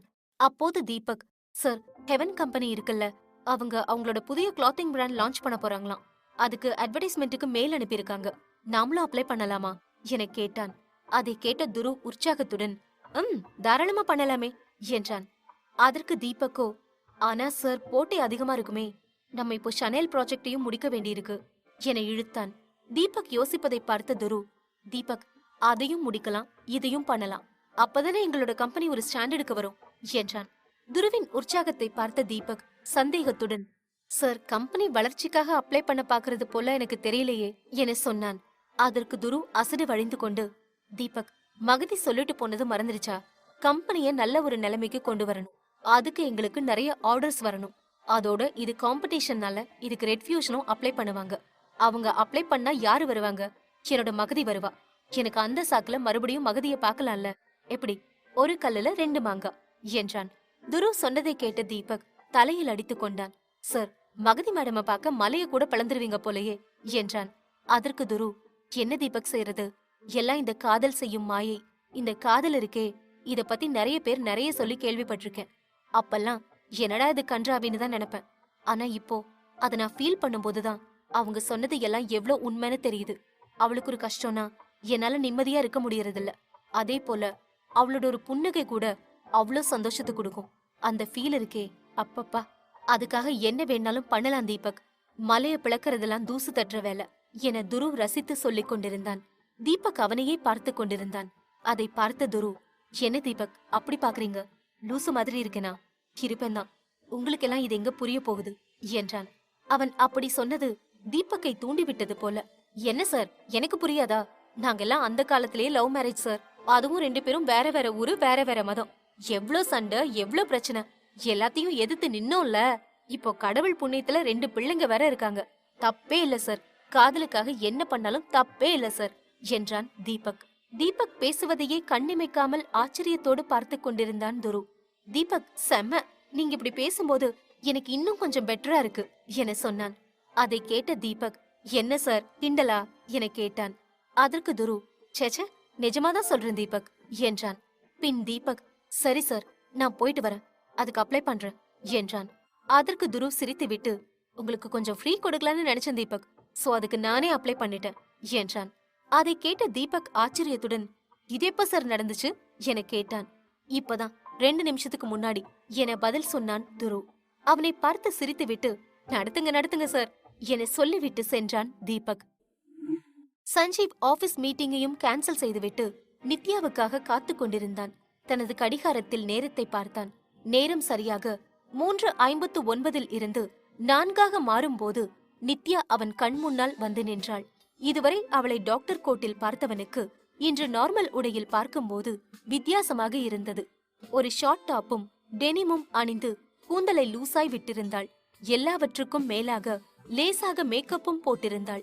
அவளையே மெய்மறந்து பார்த்து கொண்டிருந்தான் சஞ்சீவ். டாக்டர் கோட்டில் நித்யா கியூட்டாக இருக்கிறாள் என்றால் நார்மல் டிரெஸ்ஸில் கியூட் மேக்ஸாக இருக்கிறாளே என நினைத்தான். நித்யா அவன் முன்னே வந்து ஹாய் என்றாள். ஆனால் சஞ்சீவிடம் இருந்து எந்த பதிலும் வரவில்லை. அத்தியாயம் 125. சஞ்சீவிடம் இருந்து எந்த ஒரு பதிலும் வராமல் இருப்பதை பார்த்த நித்யா அவனது முகத்துக்கு முன்னால் கையை அசைத்து அவனை நிஜ உலகத்துக்கு கொண்டு வந்தாள். ஹலோ சஞ்சீவ், என்ன யோசனை என கேட்டாள். அவளது செய்கையில் அவளை விட்டும் பார்வையை விலக்கிய சஞ்சீவ், நீங்க எப்படி இவ்ளோ கியூட்டா இருக்கீங்கன்னு யோசிச்சுட்டு இருக்கேன் என்றான். அதை கேட்ட நித்யா ஒரு புன்னகையுடன், நீங்க என்ன பார்த்தன்னையிலிருந்து இதேதான் சொல்லிட்டு இருக்கீங்க, நிறைய பேர்கிட்ட சொல்லி பழக்கமோ என கேட்டாள்.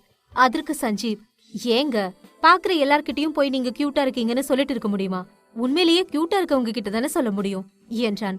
சஞ்சீவின் பதிலை கேட்டதும் நித்யாவின் கண்ணங்கள் லேசாக சிவந்தன. அப்போது ஒரு வெயிட்டர் வந்து அவர்களிடம் ஆர்டர் கேட்டார். சஞ்சீவ் நித்யாவிடம் மெனு கார்டை நீட்டினான்.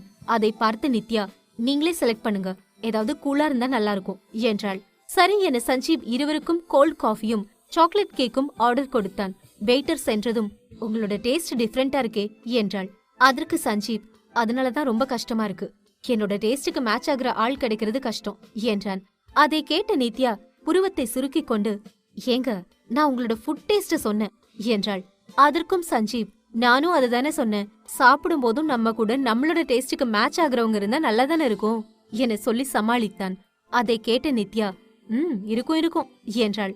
பின் கைகளை பிசைந்து கொண்டு ஏதோ கேட்க தயங்கிக் கொண்டிருப்பதைப் போல இருந்தாள் நித்யா. அதை கண்டு கொண்டு சஞ்சீவ், இப்போ எதுக்குங்க காத்துல மாவு பேசுறீங்க, ஏதாவது கேட்கணுமா என கேட்டான். அவனாகவே கேட்டதற்கு பிறகும் அமைதியாக இருக்க முடியாமல், இல்ல காலையில ஒரு பொண்ணு புர்காலாம் போட்டுக்கிட்டு யஷ பார்க்க வந்தாங்களே, நீங்க கூட அவங்க உங்களோட க்ளோஸ் ஃப்ரெண்டுன்னு சொன்னீங்களே, அவங்க உண்மையாவே உங்களோட க்ளோஸ் ஃப்ரெண்டா என கேட்டாள். அதில் க்ளோஸ் என்பதை கொஞ்சம் அழுத்தி சொன்னாள். அவள் இதை கேட்டதும் சஞ்சீவுக்கு சிரிப்பை அடக்க முடியவில்லை. அதுவும் அவள் இந்தளவு தயங்கி தயங்கி கேட்டது அவனுக்கு இன்னும் சிரிப்பை கொடுத்தது. அவன் சிரிப்பதை பார்த்த நித்யா, ஏங்க இப்ப எதுக்குங்க இப்படி சிரிக்கிறீங்க, என்ன நான் இப்ப கேட்டது கியூட்டா இருந்துச்சா என கடுப்பாய் கேட்டாள். உடனே சிரிப்பை அடக்கிய சஞ்சீவ், ஏங்க அது முதல்ல பொண்ணே இல்லங்க என்றான். சஞ்சீவின் பதிலை கேட்டு அதிர்ச்சியானாள் நித்யா. பொண்ணு இல்லனா யாரு என கேட்டாள். அதற்கு சஞ்சீவ், அது மகதி இருக்காங்கல்ல, அவங்களோட பாய் ஃப்ரெண்ட், 2 பேருக்கும் இப்ப கொஞ்சம் சண்டை, அவரால யஷ பார்க்காம இருக்க முடியாதுன்னு சொன்னாரு. ஆனா மகதி பார்க்க விட மாட்டா, அவர் யஷ பார்க்க வந்தே ஆகணும்னு சொல்லி என்கிட்ட ஹெல்ப் கேட்டாரு. நான் கொடுத்த ஐடியா தான் இந்த புர்கா, இது மட்டும் மகதிக்கு தெரிஞ்சா அவ்வளவுதான் என்றான். சஞ்சீவ் சொன்னதை கேட்டதும் தான் நித்யாவுக்கு நிம்மதியாக மூச்சே விட முடிந்தது. ஏங்க அப்ப அது உண்மையாவே பொண்ணு இல்லையா என உச்சக்கட்ட சந்தோஷத்துடன் கேட்டாள் நித்யா. நித்யா சந்தோஷப்படுவதை பார்த்து சஞ்சீவ் யோசனையுடன், இல்லங்க அது சரி, இப்போ நீங்க எதுக்கு இவ்ளோ ஹாப்பியா இருக்கீங்க என கேட்டான். உடனே நார்மலான நித்யா, ஜஸ்ட் கேஷுவலா ஒரு ஜெனரல் நாலேஜுக்கு தெரிஞ்சுக்கலாமேன்னு கேட்டேன் என்றாள் வரும் சிரிப்பை அடக்கியவாறு. அதை பார்த்து உள்ளுக்குள் ரசித்த சஞ்சீவ், ஓகே ஓகே நம்பிட்டேன் என்றான். உடனே நித்யா, நீங்க நம்பிதான் ஆகணும் என்றாள். அதற்கு மீண்டும் சஞ்சீவ், அதாங்க சொன்ன நம்பிட்டேன்னு என சொல்லவும் இருவரும் சிரித்தனர். அதற்குள் இவர்களின் ஆர்டரும் வர பேசிக்கொண்டே அதை உண்டு கொண்டிருந்தனர். அப்போது சஞ்சீவ் கொஞ்சம் கூட எதிர்பார்த்திருக்காத வகையில் அந்த ரெஸ்டாரண்ட்டுக்கு ரேஷ்மா அவளது நண்பர்கள் சிலருடன் வந்தாள். அவர்களுடன் பேசிக்கொண்டே வந்தவள் சஞ்சீவ் ஒரு பெண்ணுடன் சிரித்து பேசிக் கொண்டிருப்பதை கண்டதும் இன்ப அதிர்ச்சி அடைந்தாள். உடனே தன்னுடைய நண்பர்களிடம் சொல்லிவிட்டு சஞ்சீவின் டேபிளுக்கு வந்தாள். அவளை கண்டதும் சஞ்சீவ் மனதுக்குள், எப்பா நல்ல ஆள்கிட்ட தாண்டா மாட்டிருக்கேன், இப்ப இவகிட்ட இருந்து நித்யாவை காப்பாத்தி ஆகணுமே, இல்லனா ஏதாவது சொல்லிடுவா, அதோட போய் பாட்டிக்கிட்டையும் வத்தி வச்சிருவா. சரி சஞ்சீவ், உன்னோட கேம் ஓவர், என்ஜாய் என சொல்லிக் கொண்டான். திடீரென்று ஒரு பெண் தன் டேபிளில் வந்து நிற்பதை பார்த்த நித்யா அதிர்ந்தாள். அதிலும் ரேஷ்மா சஞ்சீவையே பார்த்து கொண்டிருந்தாள். அதை பார்த்ததும் நித்யாவுக்கு மனம் பதறத் தொடங்கியது. சஞ்சீவ் ஏதோ யோசனையில் இருப்பதை பார்த்த ரேஷ்மா, என்னன்னா மனசுக்குள்ள என்ன திட்டிட்டு இருக்கதானே, திட்டு நல்லா திட்டு, உனக்கு இல்லாத உரிமையா, சரி சொல்லு யார் இந்த பொண்ணு என கேட்டாள். நித்யாவுக்கு ரேஷ்மா சஞ்சீவை அண்ணா என சொன்னதும் போன உயிர் வந்தது போல இருந்தது. மனதுக்குள் கடவுளுக்கு நன்றி சொல்லிக் கொண்டாள். ரேஷ்மாவை பார்த்து இழித்து வைத்த சஞ்சீவ், இது என்னோட ஃப்ரெண்டு என்றான்.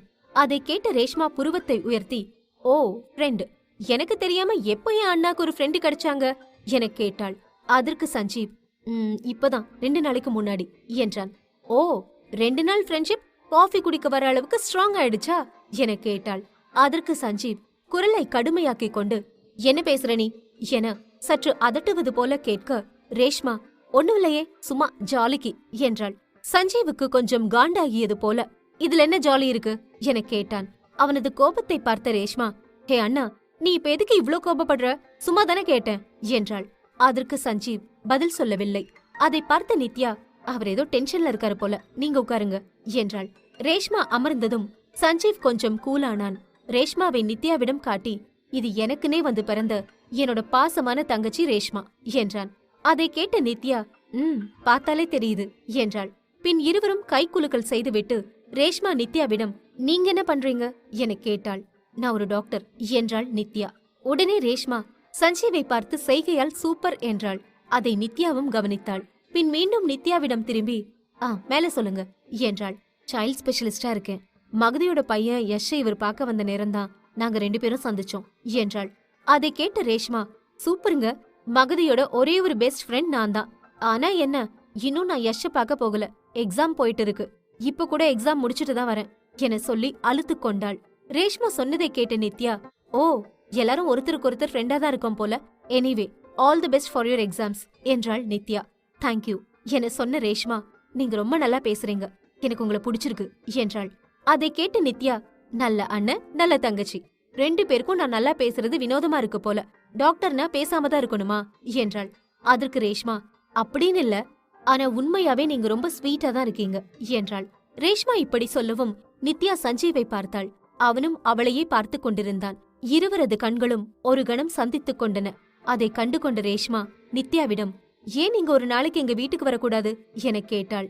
அதை கேட்டதும் சிறு சங்கடத்துடன், உங்களோட வீட்டுக்கா என கேட்டாள். அதற்கு ரேஷ்மா, ஆமாங்க, எங்களோட வீட்டுக்கு தான், அதாவது எங்களோட பாட்டிக்கு சும்மா ஒரு ஹெல்த் செக்அப் பண்றதுக்கு தான் என்றாள். இல்லங்க, நான் சைல்டு டாக்டர், அப்படி செக்அப்கெல்லாம் போக மாட்டேன் என்றாள் நித்யா. நித்யா மறுக்கவும் ரேஷ்மா விடாமல், அப்ப சும்மா வாங்கலேன், என்னோட அண்ணனுக்கு இப்படி ஒரு ஃப்ரெண்ட் இருக்காங்கன்னு என்னோட பாட்டிக்கெல்லாம் தெரிஞ்சா ரொம்ப சந்தோஷப்படுவாங்க என்றாள். ரேஷ்மா எதற்கு தூண்டில் போடுகிறாள் என சஞ்சீவுக்கு புரிந்ததும் அவளை பார்த்து முறைத்தான். அதை பார்த்த ரேஷ்மா அசடு வழிந்து கொண்டே, நம்ம 3 பேரும் சேர்ந்து ஒரு செல்ஃபி எடுக்கலாமா என கேட்டாள்.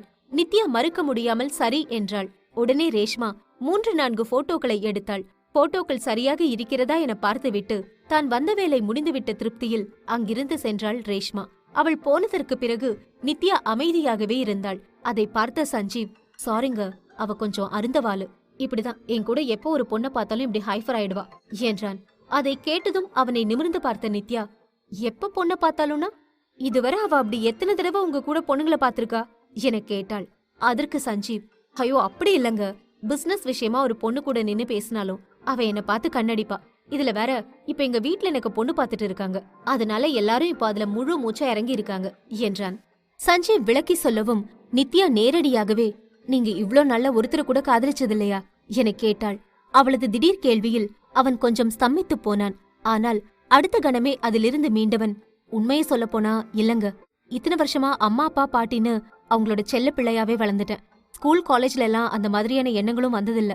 காலேஜ் முடிஞ்சதுக்கு அப்புறமா அப்பாவோட கம்பெனியை டேக் ஓவர் பண்ணிக்கிட்டேன். அதுக்கப்புறமா அதுலயே என்னோட முழு கவனமும் போயிடுச்சு. இப்ப புதுசாதான் பாட்டி எனக்கு சீக்கிரமா கல்யாணம் பண்ணியே ஆகணும்னு ஒத்த கால்ல நின்னாங்க. அப்பதான் மகதி எங்களோட கம்பெனில சேர்ந்தாங்க. அவங்களோட டேலண்ட், கேரக்டர் எல்லாம் எனக்கு பிடிச்சிருந்துச்சு. வீட்ல கூட மகதியை எனக்கு கல்யாணம் பண்ணி வைக்கிறத பத்தி பேசிட்டு இருந்தாங்க. ஆனா எப்போ எனக்கு மகதி துருவ விரும்புறான்னு தெரிஞ்சுச்சோ அப்பவே அந்த எண்ணத்தை நான் விட்டுட்டேன். அவங்கள எனக்கு பிடிச்சிருந்துச்சு, ஆனா அது கண்டிப்பா காதல் இல்ல. அதுக்கப்புறமா மறுபடியும் பாட்டி என் கல்யாண பேச்சை எடுக்கவும் நான் மேட்ரிமோனில ஒரு பொண்ணை பார்த்தேன். அவங்களோட ப்ரொஃபைல் நல்லா இருந்துச்சு. எனக்கும் அவங்க என்னோட ஃபேமிலிக்கு செட் ஆவாங்கன்னு தெரிஞ்சது. எங்க 2 பேரோட ஃபேமிலியும் சந்திச்சு பேசினாங்க. அதுவும் என்கேஜ்மெண்ட் வர போய் நின்னுடுச்சு. அந்த பொண்ணுக்கு கல்யாணத்துல இஷ்டம் இல்லையா, அப்பா அம்மா ஃபோர்ஸ் பண்ணதாலதான் ஒத்துக்கிட்டு இருந்திருக்கா. அவ ட்ரக்ஸுக்கு அடிக்ட் ஆகி வேற இருந்திருக்கா. அவங்களையும் நான் நார்மலா புடிச்சிருக்கிறத காதல்னு நினைச்சுக்கிட்டு இருந்திருக்கேன். இப்பதான் அதுவும் இல்லன்னு தெரியுது. இல்லனா நான் இவ்ளோ நார்மலா இருந்திருக்க மாட்டேனே என எல்லாவற்றையும் மறைக்காமல் நித்யாவிடம் சொன்னான் சஞ்சீவ். சஞ்சீவ் பேசி முடிக்கும் வரை அமைதியாக பொறுமையாக கேட்டுக்கொண்டிருந்தாள் நித்யா. பின் சஞ்சீவை பார்த்து, ஆனாலும் நீங்க சூப்பர் ஜென்டில்மேன் தாங்க. 2 பொண்ணுங்களோடையும் கேரக்டர் தான் உங்களுக்கு பிடிச்சிருந்திருக்கு. பெரியவங்க சரியாதான் சொல்லிருக்காங்க. நம்மளோட வாழ்க்கையில நாம ரைட் பர்சனை மீட் பண்ற வர மத்ததெல்லாம் ராங்கா தான் போய் முடியும். அவங்க நம்மளுக்கு எவ்ளோ சரின்னு தோணினாலும் அவ்வளவுதான் என்றாள். நித்யா சொன்னதை கேட்ட சஞ்சீவ், அப்படியா இருந்தா என்னோட ரைட் பர்சன் இன்னும் வரல போல என்றான். அதற்கு நித்யா சிரித்துக்கொண்டு, சீக்கிரமாவே வருவாங்க என்றாள். சஞ்சீவ் அவளை பார்த்து மெதுவாக, மேபி நான் அவங்கள பாத்துட்டேன்னு நினைக்கிறேன் என்றான். அதை கேட்ட நித்யா உடனே, என்னது என கேட்டாள். அதற்கு சஞ்சீவ், ஒண்ணுமில்லங்க, மைண்ட் வாய்ஸ்ன்னு நினைச்சு சத்தமா பேசிட்டேன் என்றான். அதை கேட்ட நித்யா, ஓகே என சொன்னாள். இருவரும் இன்னும் கொஞ்ச நேரம் பேசிவிட்டு நித்யா போக பார்க்கையில் சஞ்சீவ் அவளிடம், நான் உங்களை டிராப் பண்ணவா என கேட்டான். நித்யாவுக்கும் ஆசையாகத்தான் இருந்தது. ஆனால் ஜெய் கண்டால் தேவையில்லாத பிரச்சனை என நினைத்துக்கொண்டு, இல்லங்க நான் ஆட்டோல போறேன் என்றாள்.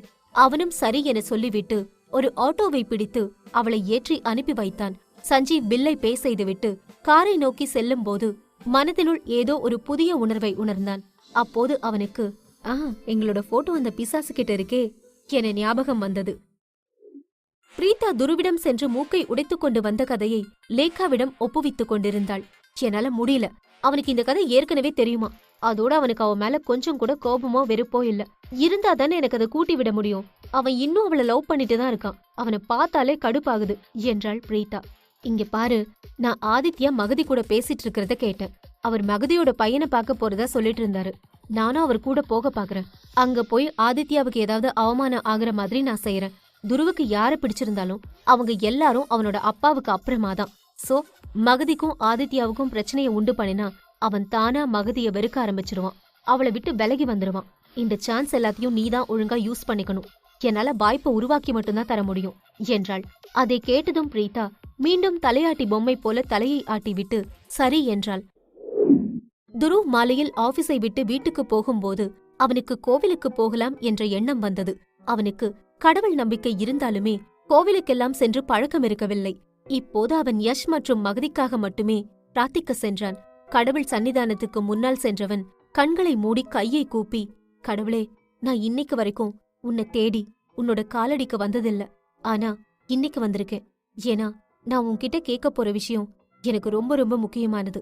எனக்கு என்னோட மகதியையும் யஷையும் திருப்பி கொடுத்துரு.